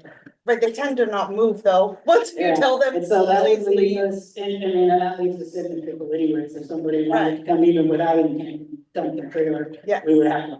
Will you be willing to pull your application and reword it to where we can? Yeah, and I did, and I think we can amend it through the process too, that was another of the notes I'd rather see it pulled and then rewritten. that was another of the notes that I wanted to hit on as far as urgency. I don't think that I think that the board is really in a rush to get this done, with the one caveat is that we were hopeful that maybe we could get through the process, that we could actually have some type of other sport event at the fair this summer. And that was really the only main goal, trying to get this process pushed through. Granted, there's a whole lot of other wetland issues that we're working on at the same time. And we do have a consultant that's working on that for us. And, you know, when it comes down to it, when that process is done, it's gonna be what it is. It's either you would have to mitigate wetlands or it's off the table, and that's not even gonna be an option no matter what. So we've got a lot of things to figure out. But again, like the main goal of starting this entire whole process was just as we had the demo during that fair before, we were looking to do them again, we found that condition that said motorized racing needs to be used. I mean, that even goes for like in the parking lot, you know, anything, like if we were to do, if there was like a go-kart racer or something like that, it can't be outdoors. The other one that's come up quite a few times, you know, they've done the mud drags inside. And people really love that event, but it's really challenging to do inside of the building. So that type of event can be done. Yeah, I mean, yeah, What's that? who cares if it's indoors? It's already written in 1994 that it's indoors, not outdoors. I mean, we more than happy to do it indoors, but it's finding the group to put it on inside. They're not wanting to. That's a neighbor's problem? Good question, are you currently doing a delineation on your wetlands property? You have hired a wetland specialist to go over your inventory and what you have And so, later on in the meeting, I've actually got, step one of the project, we're working with them to help us with our maintenance plan for our ditches. And then the step two, phase two will be to go into working on that formal delineation. So we're engaged with the consultant to help us with that. There's one expired from 21. Are you working with that same Yeah, consultant? we're working with the different, and I just learned about that when you came here, because there was no record of that here. I think that was something that the county has done separately. That's for the, file that usually. Yeah. You So keep we got, what you keep saying that your intent is only to do something during Fair Week, and if that's the case, then it should be written that way, because while that may be your intent, you won't always be here, and if there's something that's written in a wide open clause that somebody can camp for 28 days, or you can have motorsports anytime, your intent is, I believe you with your intent, but it needs to be worded that way. Yeah, no. Yeah, the intention of starting the whole process was to do, you know, to have it for the fair. I think it would be ideal if maybe one other time in the year we could do some type of other event, whether it be some type of ag related type of event, tractor pull. See, that this is how it starts. So- So you've been telling us that your intent was really to have the event during Fair Week, but now you're telling me, well, one other time. But so then next year it might be one other time. I just think the wording, I think, yeah, and I think, Kyle, you can know, I interject for a second? I'm just gonna remind everyone that technically we're supposed to be at board meeting, which is public comment and then not. Yeah. And, there's that opportunity to have a engagement with the neighbors. I think we discussed that. And I think that it does sound like that is critical at this point in time, and certainly based on the feedback received. And so there is about connecting with the whole community and recognizing the impact that it has with the neighbors. So I'm not sure what the impact would be to pause the process. It doesn't sound like it's going to be successful as it is currently planned. And if you need us to decide that today or not, I don't know. But I think then we can regroup and come up with a different approach that's more collaborative with the neighbor. That's just a thought I had based on my. yeah. I agree. If you want an ag event, why don't you guys come watch us pull our tractors out when we're getting stuck down there? Like, we buried ourselves to our axles and I had to drag everybody out backwards. So if you want to see an ag event, come watch us pull our tractors out when we're down there getting stuck. Yeah, so I think again, it's about engaging with those that are going to be impacted, negatively, and then recognizing that there's a purpose for redoing the conditional use. But it doesn't look like it's going to be successful, and I think that there's a better approach for us to kind of like restart and reset with collaboration with the neighbors. Yeah, I think that sounds like a great idea. I think we definitely don't want to make the neighbors mad. I think, definitely don't want to make the neighbors mad. I think, said the learning is really to do something that fair this year. But we certainly, we know that you are neighbors, and we don't want to have a bad relationship with the neighbors. And I think we're getting a little better picture of, what we have in mind, and we can update this stuff so that it's along with stuff that's gonna have everybody feel comfortable. Because, what it comes down to, we're just looking to do events at the fairgrounds, for the community to have stuff, and the things that have come up have been from discussions about groups that wanna do these types of activities. We don't wanna turn into a formal campground. It's more just an extra use for the few people that come in that are looking for camping, but I know how when you look at the paper, it can be interpreted in different ways. And I think, and I can't speak for the board, but I think, we'd be more than happy to try to find something that's going to be acceptable for everybody out there. That being said, without, trying this conversation, I'm in the office 5 days a week. I'm happy to meet with any of all individually, and I can reach out and talk about what it would take to either continue this process or cancel it, restart, or whatever that would look like. I don't know what that looks like, if it's reissuing. I wouldn't know at this point, but I can look into that. Did the board all collaborate on this application? Did you all do this together? Only saw one head shake. Did you all agree So upon again- wording in this? I didn't see it in the meeting that I've been watching, for 3 days. So Kyle, can we do a separate like meeting with the neighbors and do all of that and make that happen? I think that sounds like a great idea, and I can say I'll look into seeing if it's gonna take care. And just- Postpone this or cancel or whatever that looks like. To allow us some time. Needs to be a motion. Did Okay, we well, answer that? I'm just asking a question to Steve right now, like. It's really sure. I'm curious as well, how did this all come about? And did you all discuss this and collaborate together on this? I think some transparency. I appreciate all of your service. I realize it's a thankless job. So Hey guys, I am super sorry, like. I'm missing my kid's first baseball game today to be here, and like, I think that if we could just. Take a pause, we're not gonna do anything with it, we will make a motion, if someone can make a motion, I cannot. Someone can make a motion that will put this on the table for now. And we will come back to it. As a neighbor and fairgrounds, I think that'd be awesome. I'm making a motion that we table this for now. And then we have a collaborative meeting and we sit down all together and we can discuss this later. Thank you, and do I have a second? A second. Okay, all in favor? Aye. Okay, all opposed? Motion carries, thank you.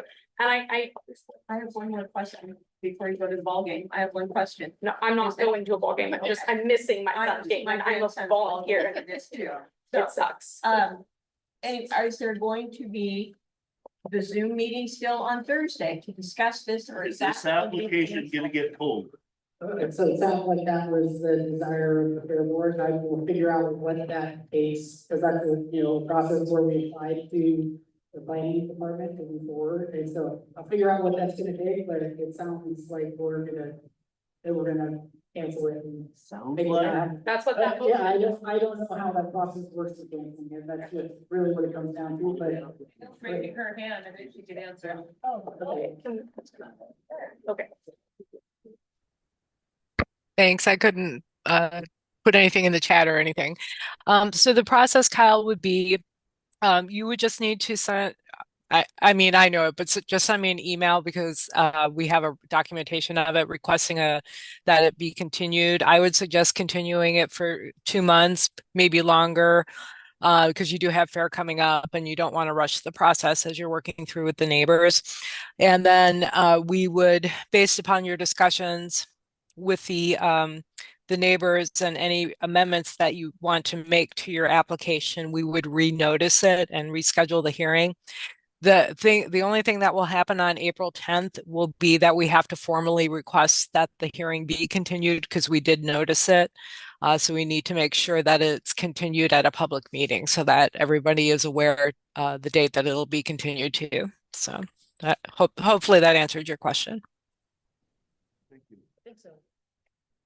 Yeah, thank you, Bill. I guess one last comment, I suppose, like, this process has been something that has been discussion since it's been going on for 2 years about how to deal with the conditional use permit, and, there's been many board meetings where the board discussed this and then, finally decided to move forward with the application to update the conditional use permit and those items that we're addressing, looking to address. So, yeah, it's been all of that process has happened during the regular board meeting.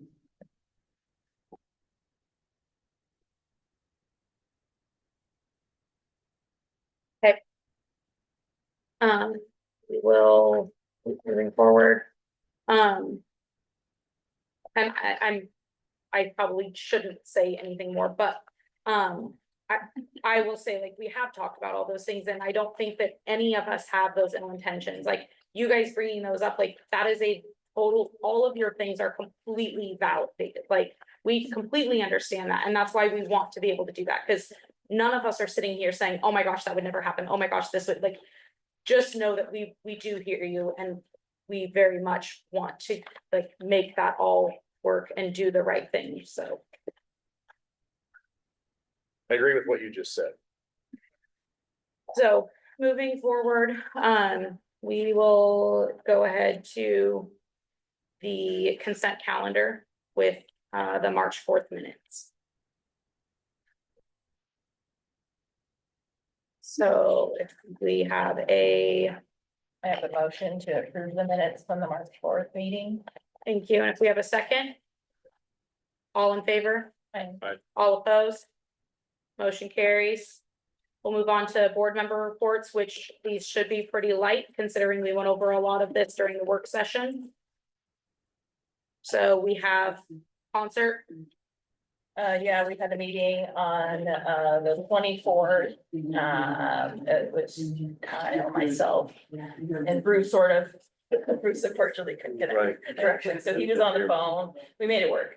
I think most of the updates Kyle has provided already, and we're just looking to make sure we stay coordinated with other teams. Looking forward to our meeting this in the mid-month where we can be coordinated with other teams. Okay. Entertainment, we need to have a meeting. We've gotten a lot listed out here in this. I've got a few other things that we can look at. But again, we just need to get another meeting going sooner than later. Vendors, we are due to have a meeting to approve. There's several outstanding items that we need to approve. I don't know if you got my message last week. I know you were busy, but try to get one scheduled. I'll coordinate with you on that one. okay, security and parking. Nothing's happened. The only update that we've had is that he has met with the sheriff's department. Okay. Volunteers. I think we put volunteers meeting. We kind of talked about it a little bit during vendor, but it's not a formal meeting until after the mid-April meeting because it wasn't. They needed to get going on that yet. Okay. Marketing and sponsorships. Again, we need to set up a meeting. I've got a few people interested in doing different sponsorships here and there for different events that we have going, such as that Rascal Rodeo and the Mechanical Bull. So hopefully we can get a meeting on the calendar really soon for that. Community competitions. Kyle kind of already touched on it, but we have a meeting. Okay. And anything else for board member reports? Besides your committees. Okay, go to the manager's report. We've got quite a few updates since you guys last week noted the roadshow for the Ways and Means Committee for opportunities to provide testimony. There's the House bill committee report that would be great if they're able to provide some testimony. They won't have to worry on Friday. Limited opportunities, and I meant to send that to you before, but they have many more opportunities to do this, and the one that's at Salem is actually an all virtual meeting. So if somebody could sign up and provide some testimony in support of that House Bill committee report during that meeting would be good, or remove that and give written testimony at any one of those meetings. That's the bill that would increase would result in an increase of the funding from the state that goes to all affairs in the state.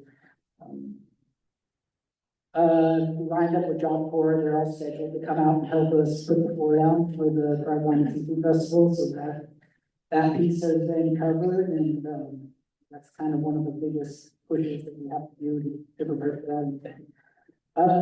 Attended Clatsop board's internship orientation meeting.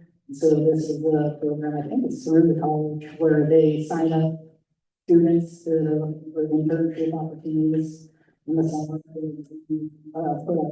We put up to see if we could potentially recruit our seasonal or casual employees from that internship program. But at any rate, we'll need to be advertising here to start trying to fill those interns or interns. So those summer help is start getting up there ready for the program. The program's ready for. I do have some quotes here for some table options. We've been talking about needing to replace tables for quite some time. I'm looking for the opinion from you all on the best way to go. One course is to get more plastic tables like these, which just don't seem to be as durable and hold up when they can't be repaired, when the legs have issues with them. Another option would be go to a wood type of table that has legs that you can basically just replace entirely. Or going to something that's a much more heavy commercial table, but it also comes at a much higher price point. So for these ABS tables, it's like $500 a table to get those. Again, replacement plastic tables, it's ballpark $275 or so, so it's even more expensive than the wood tables. For wood tables, there's two different versions. There's a birch plywood table, and then there's a standard sanded plywood table. It's about 50 to 220, but it just, some of it just depends on the work they want to see. I think you guys have some input on this. I can purchase and replace interface. How many have you replaced? You know what I mean? If you said that ABS are 500. Yeah. But how many, you know what I mean? Like how many has? I was thinking of probably 30. So, I mean, Yeah. we should have, you know what I mean? Yeah. Money well spent, more expensive Yeah. and not being replaced. Yeah. Right. How long did these last, or the round one? I haven't found anything, there's nothing even on these tables that say what manufacturer they are or anything. I haven't found any records from when they were bought or what even they are, which is even harder to try to find replacement parts for them. I think one of the big things is a turn off on these plastic type tables, like you can see on the one with yours with the name on it. If something gets dropped on it, it puts a gash in it. And then they're getting, the round ones especially are getting rolled, so every time they get rolled and it's the way they're going. So having a wood or something. I'm curious if there's an urgency for this to be made, decision to be made today, and if not, would it be possible for, we get like I'll put it together like a comparison spreadsheet? Yeah. And then, kind of standard life of these things, and then what you don't know when these are purchased, so you don't know how long that they've actually lasted. I haven't found anything that shows it really well. Yeah, I mean, there's no urgency. I mean, the main issue is with the round tables. We have issues with them, not putting up during events. I think we're getting to the point in time here where we're not doing events that we need every single table that we have. We should be able to pull at least push the tables out and get rid of them and get a count. Yeah, that's fair. Yeah, but I think if you get a comparison and figure it out, and then if any of us felt like doing a little research onto the. Yeah, I'm definitely cautious of pricing, but I tend to have a buy once, try once, or mentality on things, where I would rather buy something with quality that's sustainable and invest in it instead of just what's the cheapest. And if any of your fair management friends have and you get any input from them. So most of them use wood tables. Okay. That's a large majority of them, unless they're like a really big convention center. The convention centers have the resources, so they invest in those solid invest segments.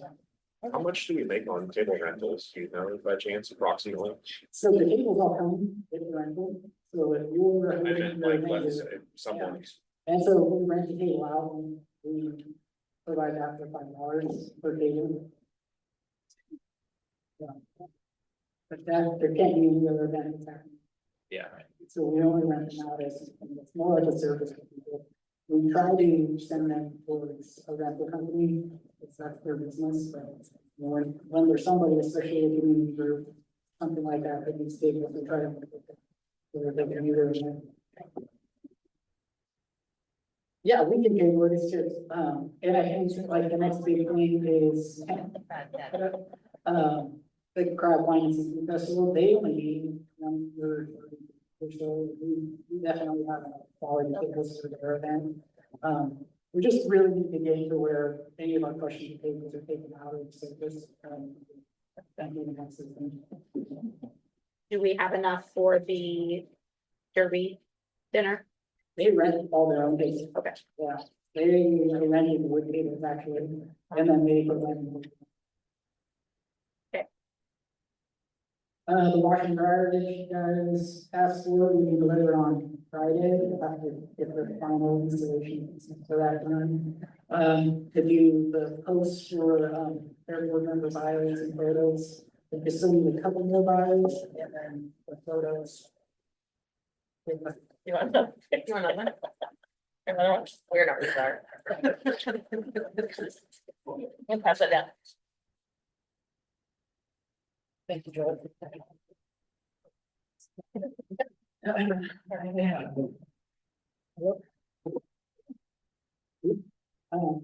get some of those, it might be ideal just to do that, with the appointment of, our vision or the vision.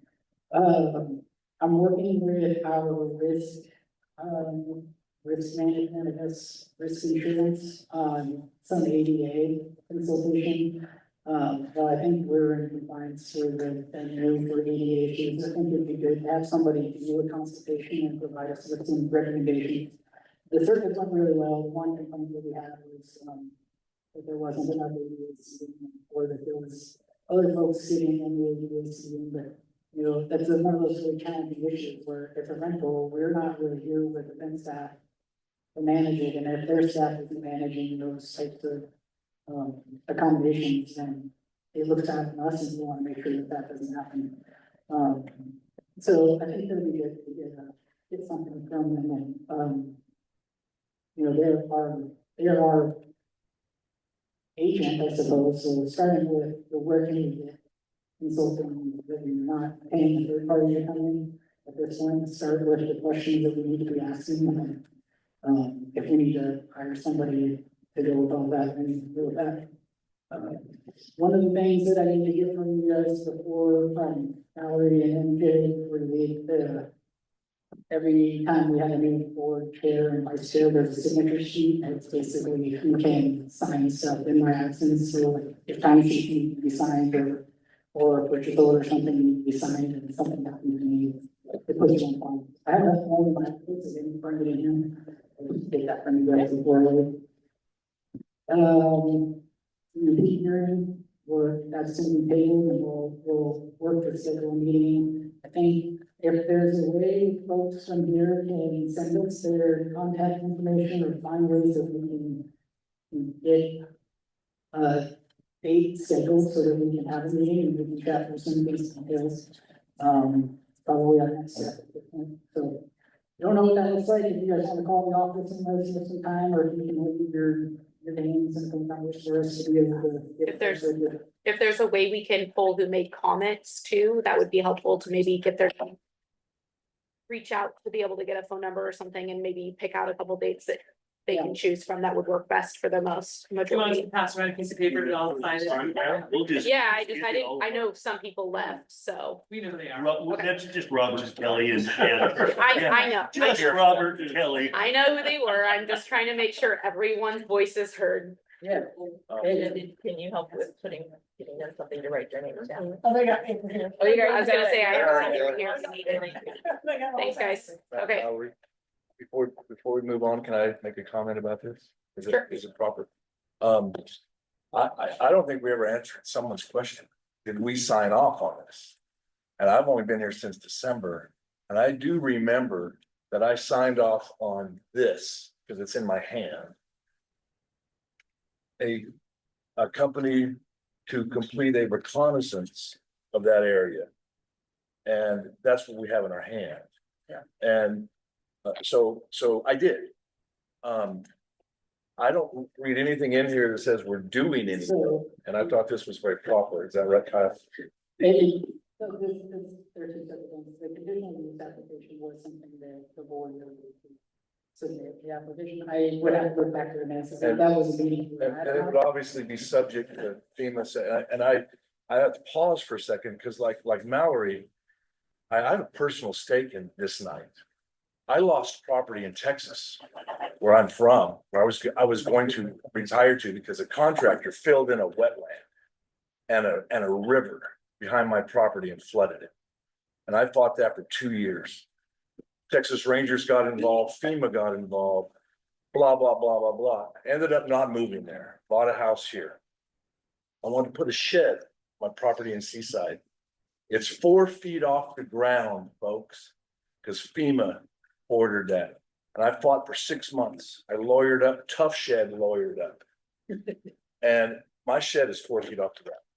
Once I wrap my mind around it, well, hey, it's 4 extra feet of storage, the size of my shed. Okay, fine. So I'm bringing this up because what I agreed to was not the end. And so I wanted to, it chaps me when public officials are, this is my first time ever joining anything, but when they don't answer a question. So yes, I signed off on that thing. But please don't assume that I would ever sign off as a board member or as a person or a member of this county. We're not gonna hurt no floodlands. Okay, I'm done. thanks, Bruce. Thank you, Bruce. The last two things I have was just, to give you an update on the budget process. All of the budget requests are in from all of the departments into the finance department. They're compiling that into the massive, budget document that encompasses the full county budget. And then the next step from that will be the budget committee meetings that will happen, and those are on the budget calendar, but I believe that they're in the end of April, we start doing those public budget meetings. And the last one is, yes, what Bruce is showing here. This is the work with ELS on the wetland. So the first part of the project was for them to come out, do a site assessment, look at, make observations, and provide us with a maintenance plan for their system. That's one of the main issues. It's like the maintenance hasn't been done in the case in a long time. So making sure that, you know, anything that we do out there, the drainage issues that are all above the board, and they made their observations, they cited the relevant, standards that apply to what we need to do out there to get those drainage issues working right. And, we'll get that work done and then move forward with the next step. Delineation and assessment. I wanted to share that with you, that with support from them.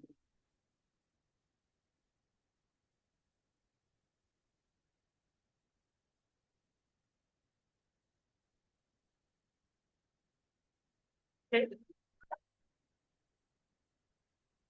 We good to move down? Kyle? Are we moving down to the business agenda? Yes. Okay. All right, move on down to the business agenda. First on the list is CMH wishing tree request. Yeah.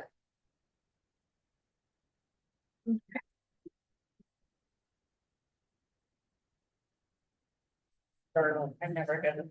Sorry, I'm a little bit, so we discussed this a couple of meetings ago, but I was able to move it to that meeting, so we tabled this for a while. We were at it and we talked about how we had some rental requests on either side, and we worked with you guys on those dates, so that's just coming back to follow up on the request. Yeah, so I'm here on behalf of Columbia Memorial on the Wishing Tree program. So we partnered with the fairgrounds for the past 7 years for our Christmas food basket and toy drive during the month of December.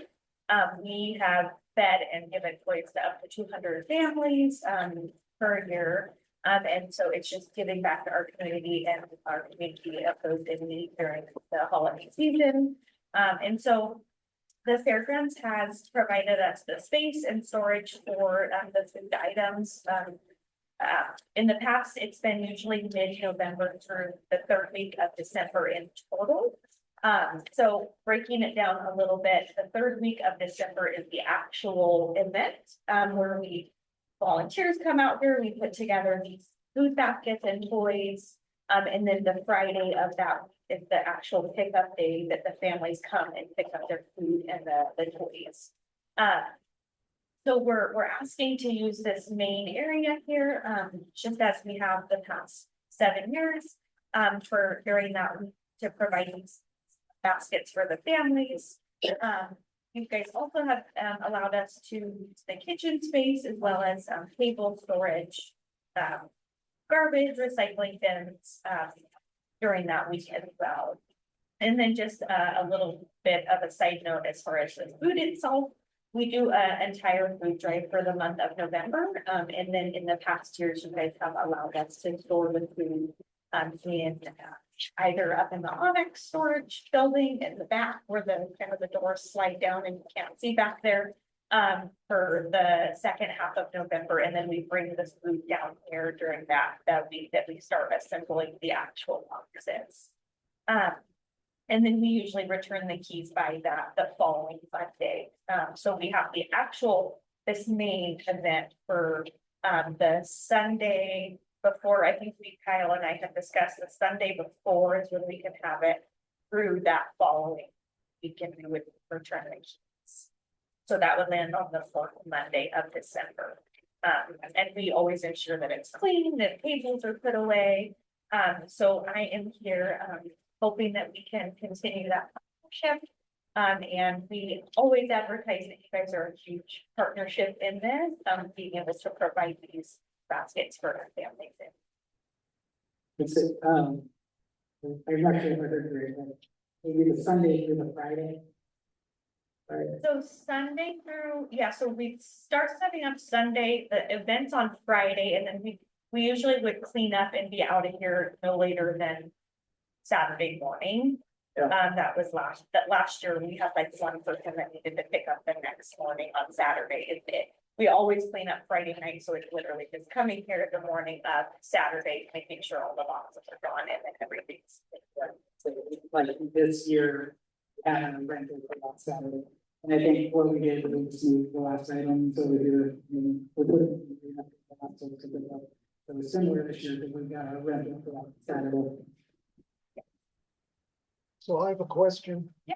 During the fair, we were looking to find if we could get some help, volunteers to man a first aid station. Volunteer that. Volunteer. Oh, there's a You have to really. slider. It's on. So we're looking to staff a volunteer first aid station. If we find some volunteers from CMH to help us do this, and we kind of in return for discounting. I can definitely, if maybe Kyle could send me an email, it would definitely be something we'd have to run by our executive. Sure. But we're hoping to get an approval today, just so that we can make sure we're on the agenda. We usually do this kind of every year for the past 7 years, and so just ensuring that we're able to kind of hold our spot for the big week. I understand that, four of us are new. And so we're sitting, 5 of us are new actually. And so I'm just trying to understand is, because, putting on the fair, we need a lot of volunteers. So hopefully if we can get some kind of at least help somewhere down the line, at least if you can talk to somebody, I'd probably be more inclined to vote yes again. Definitely. Yeah, I can definitely put you in contact with someone. I wouldn't be the one who would be able to answer that though. So I can't remember what the helping hands looked like.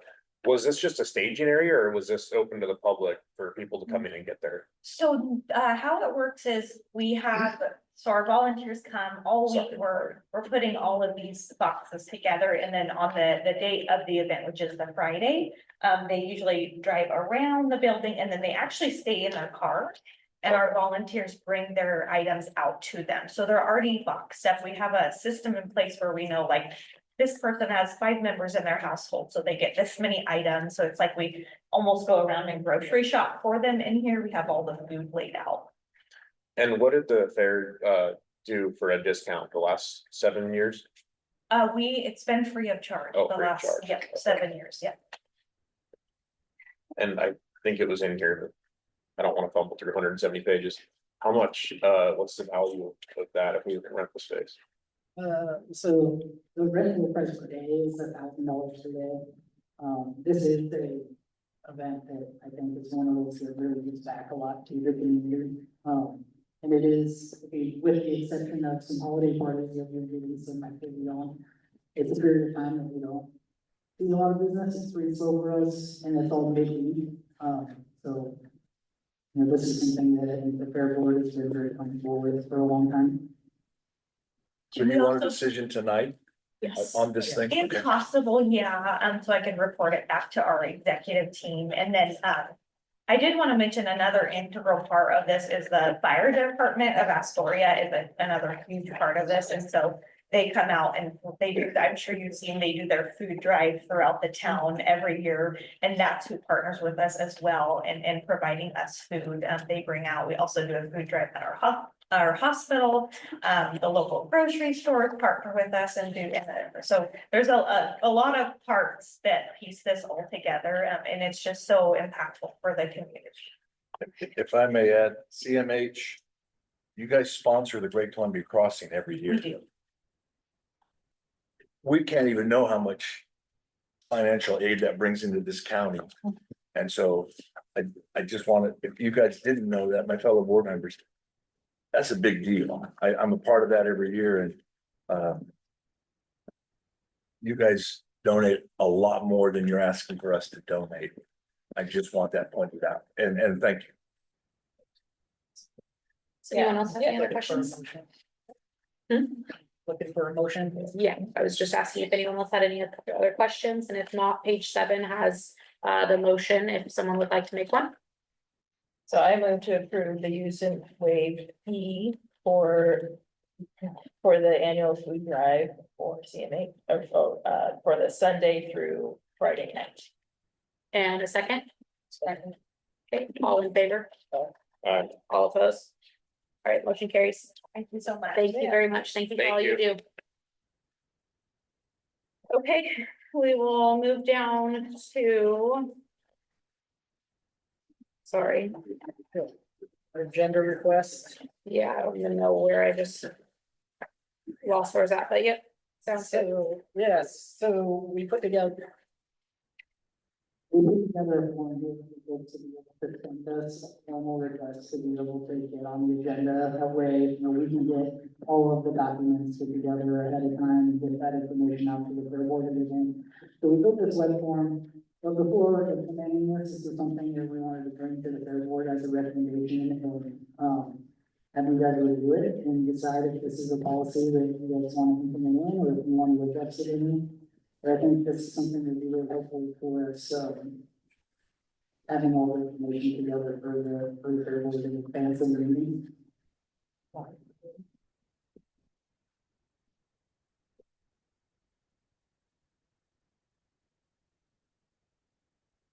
You're asking for a motion to approve this as new policy? Yeah. I see a benefit to it in a way, but I also see it as we're maybe losing an opportunity to hear from people. Especially if it comes up last minute. I would like to maybe see the wording be a little bit different, and give a little bit of room to be able to change, like if something comes up, if there's an urgent matter that we're not saying, okay, you have 10 days to get it in and you didn't get it in, now you don't get to be on the agenda. You know, I think that we need to reword it some way so that there is the ability to get things in and not have that hard like it. Sorry to I don't like that feeling at all. And I think when I present this to you all, definitely made a comment about, you know, there are exceptions, there can be exceptions. And, you know, one of your many goals as the board is to set policy. This, I think, is a sound policy to have, so that we can get information in advance. having some leeway in there for urgent matters, but I think still having some information, you know, that can still be some.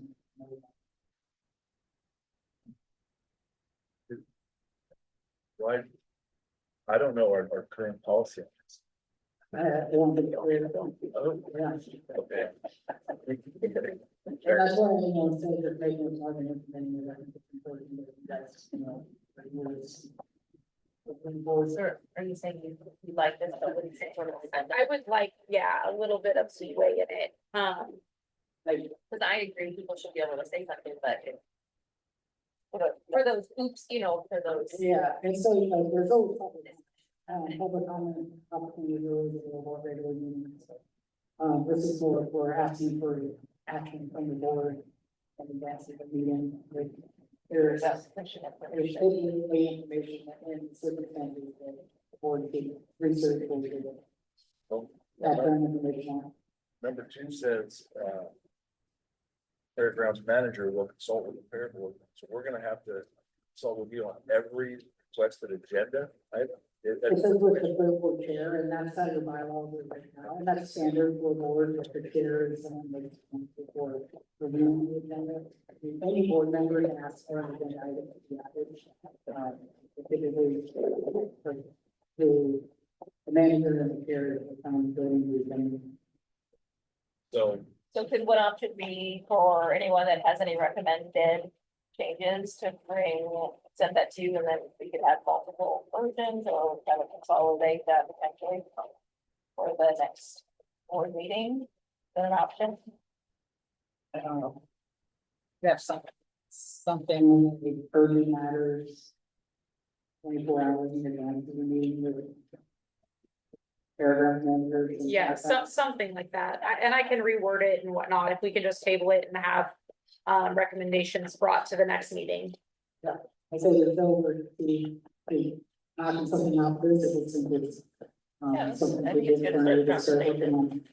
Thank you. Okay, perfect. We'll just table that for now and move on to roof restoration bid docs. I'd like to see this more like, as an option to send in 10 days early, so that if you guys are expecting, the public is expecting more of a response, and it's like, hey, you guys had 10 days to look at this. Because, I mean, there's a lot that I would have liked to have said, you know, that maybe we should talk about as board first, you know, but yeah, I think this is great to have some sort of form so we can get some more information and I'll talk about it, but still, it would be nice if, let's say, Steve didn't even know what we were talking about, he's here and he wants to stand up and talk a little bit, Yeah, even if it's not considered. it's gonna need, there's opportunity for public comment, so there's always opportunity for public comment. We're talking about agenda items that are requesting action from the board. All right, we'll move to roof restoration bid docs. Yeah, so, this is the next step in our roof restoration project. You know, in the prior meeting, you guys selected, membrane openings repair and, restorative coating in the arena. So the contractor's been working on putting together the specifications for that, so that we can go out to bid. So we got big, if you look at this on the online version, you can see that it's real far, really come down to the half by them, so it's really fun to see. You know, 3 pages of plan details and then 100 pages of specifications. I went through all of these specifications, they all look good to me. The caveat would be, you know, this is one plan set for 2 projects, and so when we make this out, we need to make sure we either redline this or make it very clear in the solicitation which parts of this, these steps are actually being bid out at the current time. Can you do that, or is the consultant do that? So the consultant would do it, yeah. You know, it highlights the project description, it highlights conflicts, change orders, site prep, site safety, site cleaning. You know, the actual materials are called out specifically, how to request revisions, quality control, all of the standard stuff in the specifications. So the intention is that the specs are detailed enough so that once we get a contractor, we can't pull, that wasn't in the plans, that wasn't in the specs. It's all pretty well laid out in here. Expect there's a lot of stuff in here that will never come up. I really don't have changeovers, but changeovers happen. It sells out the process for all that stuff. I skimmed it, I did not go in detail, plus I'm not an expert, so Yeah. I just looked at the beginning and the end of the wrapper. We talked about it a little bit. Yeah, On we did. the Zoom meeting with the Definitely. contractor. Yeah, so it's, the membrane coating on this roof, new gutters on this roof, and then the liquid plied restorative coating on the arena. Which I would be phase 2, we don't have funding for that phase yet, so, we won't be asking for them to provide big numbers for that phase of the project, just building the gutters and, the wall patching.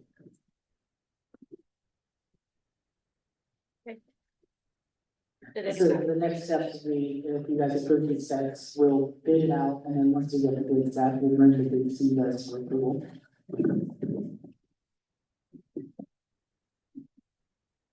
Does anyone have any questions on any of that?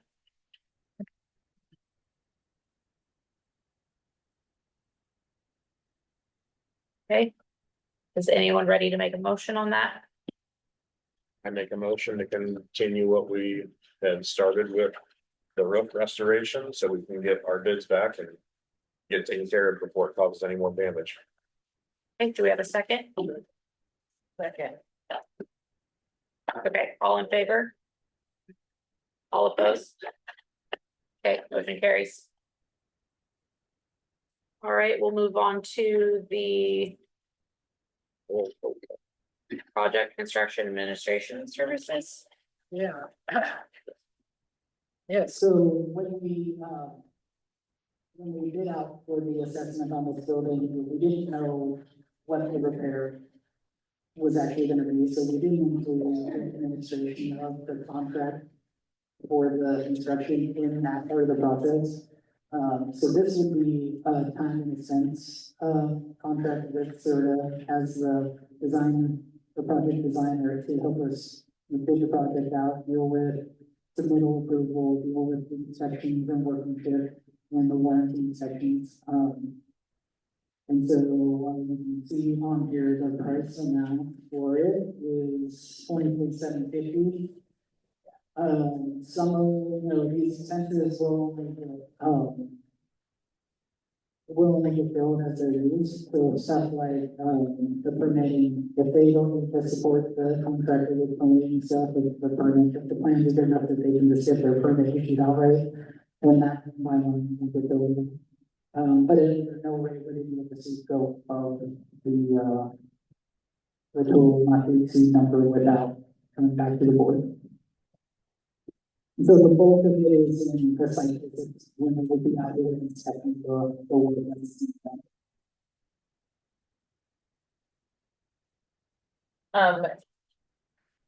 Or someone else in the county was working sort of before. Not that I'm aware of, but they're the ones that they designed the project for us. There's really no better firm to implement this project than the people that designed it. I was there when the part where you picked that, so I'm assuming you went through an evaluation to pick that. Yeah. Okay. Okay, anyone have any other questions on that one? Okay, does anyone want to make a motion on that?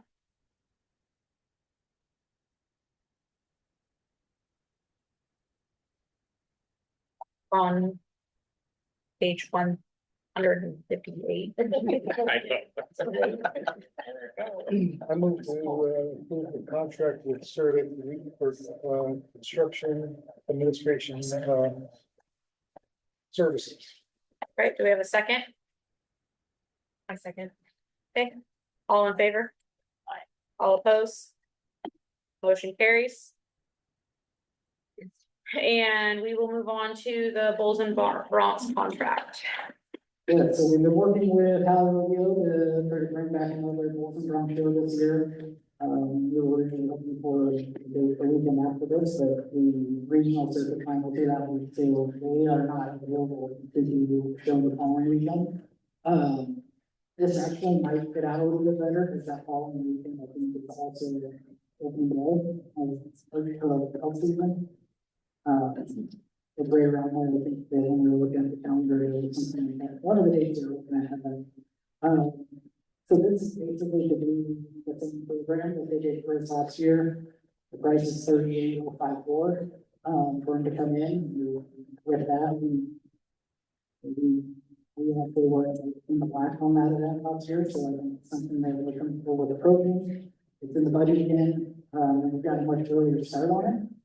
So I think we could add some more sponsorship opportunities potentially, and one other note is when we were doing the event, one of the suggestions when it got to the one thing you can really use in this event is that the money. So I understand for a number of that's an extra $2,500 in addition to this number. So This number also doesn't include having the jumbotron as well. That's going to be a separate contract. That does. Yeah, it's number 11 here, leaderboard. Okay. I didn't hear what you said was $2,500. Right now, it just be pickup them, it would be out there in the horses doing their work. Did we talk about doing a second day or just a 1 day? I think we have events happening on Halloween, the night before Halloween. Okay. I think for this year, I don't think that's. Yeah. But I think it's something that we're definitely looking for in future. Okay. And how does this match to last year? But last year was a big success, so I'm just trying to figure out some of the numbers perspective. I think I have to look at the records again. I think this is like $1,500 more, so the price is last year, but it's all worth.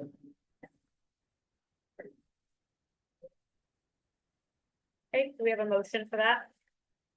Make a motion to approve the proposal of 2025 Clash of Cowboys Bulls and Bronx show for November 1st, 2025. Okay, do a second. Second. It says with or without, so it's just a matter of, yeah. Yep, no worries. Okay, do we have a second? Second. Okay, all in favor? All right. All opposed? All right, motion carries. I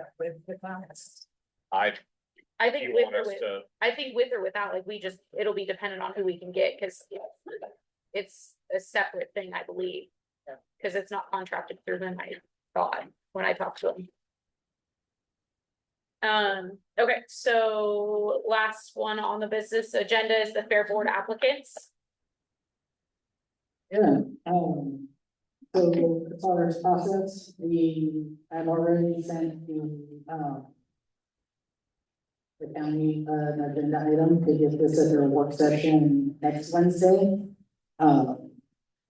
Obviously, you guys need to have your input that I'll take to them at that work session, so none of that's in the memo, but our opportunity was to get it to them on the April 9th meeting, or not, or not until after the budget has already been approved. Basically, there's no open meeting time until after the budget's it's ready to go before the work session on April 9th, and then from there, they'll put it on the regular meeting in the future. You will appoint the agency.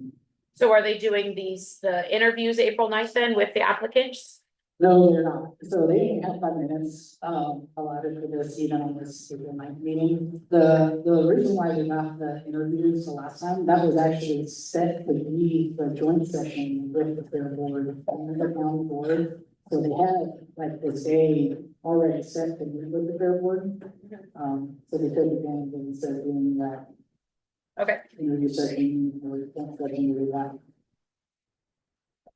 So yeah, if you walk through, you have 6 applicants, you have Desiree, Kenny, Stephanie, Abigail, Scott, and Suzanne. Are you wanting us to give input in the meeting, or are we emailing this? Yeah, I don't. understand the motion. To me, I would feel like we would make our recommendation to you via email. We wouldn't make a board motion. like, I mean, I looked over them, but I. Yeah, so, as far as you could provide the direction, we did, if we're gonna make a decision as a board, do it during the meeting. If you would like to share your comments and as individual board members, I think I can share that. Yeah, I mean, I definitely want more time before I make a motion on it, because I haven't had time to listen. And I don't know some of these names. I think I want to say you're ultimately when it comes down to it, the county under all their sites and five, if they want, it does the plans, so I think they would Right, like we to don't- hear. right. Regardless of the Yes, I think it would be best if we could just individually email you who we kind of feel like maybe would be a good fit. And then you can take those to them and go from there, because even if we all agreed on one person, that doesn't mean that person is going to be the person that gets picked anyway. So there's no point in just siling one answer to something that wouldn't be. Were they looking for one particular person to be chosen? From us, that is. I think they're just generally looking for your input on the candidates. Okay. That's all. Yeah, I would imagine they're looking for, trying to figure out if there's a gap, or there's something that we see that is a gap that can be filled that we either knew or didn't know about. If we look at the very limited information we've got from that, to figure out if it's a good fit. And I agree with the email. Yeah, so I think we should go ahead and just table that and not make a motion, and we need to individually send an email, not group. When you do email, make sure it is directly individual, not a group email. Okay. All right, any questions on any of that? Okay, move to finance report for February 2025. Yeah, this report is really in line with a lot of what we talked about during the budget, because that was the numbers you were looking at in February were updated with that real time. Total resources, year to date are 1,140,000. Last year at the same time, we were at 972,000. Total expenses are at 852,000, and last year this time we were at 741,000. This time of the year, we're not really, making a lot of expenses that are kind of out of just the day in, day out, and so if you have any particular questions, let me know. Do you need a motion on? No, this is the report for you guys. So Yeah. Okay. On top of it. Okay, does, for the good of order, anyone else have anything? Please. Were we supposed to set dates for the committees? Yeah, we'll set dates on the two. Okay. I think, yeah, we need to meet, I think if you're, especially the entertainment committee and the marketing meeting and the vendor meeting committee, could all meet before the 16th. Yeah. Would be ideal. I think the concert committee is in pretty good shape. I think open cost is in pretty good shape. I think security is probably pretty good. There could be some questions with our security folks could be at the meeting. So if there's questions for them at that point.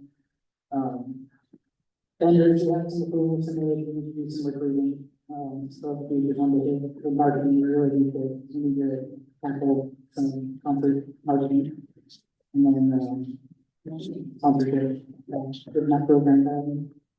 Yeah, we'll get something on, hopefully on the calendar next week or beginning of the next year. So, okay. Did you have anything? I do not. Okay.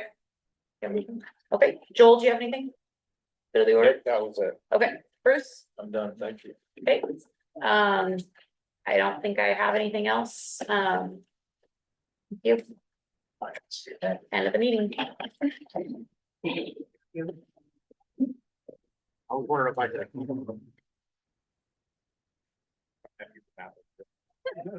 Okay, here's, I have stuff to talk to you about. Okay.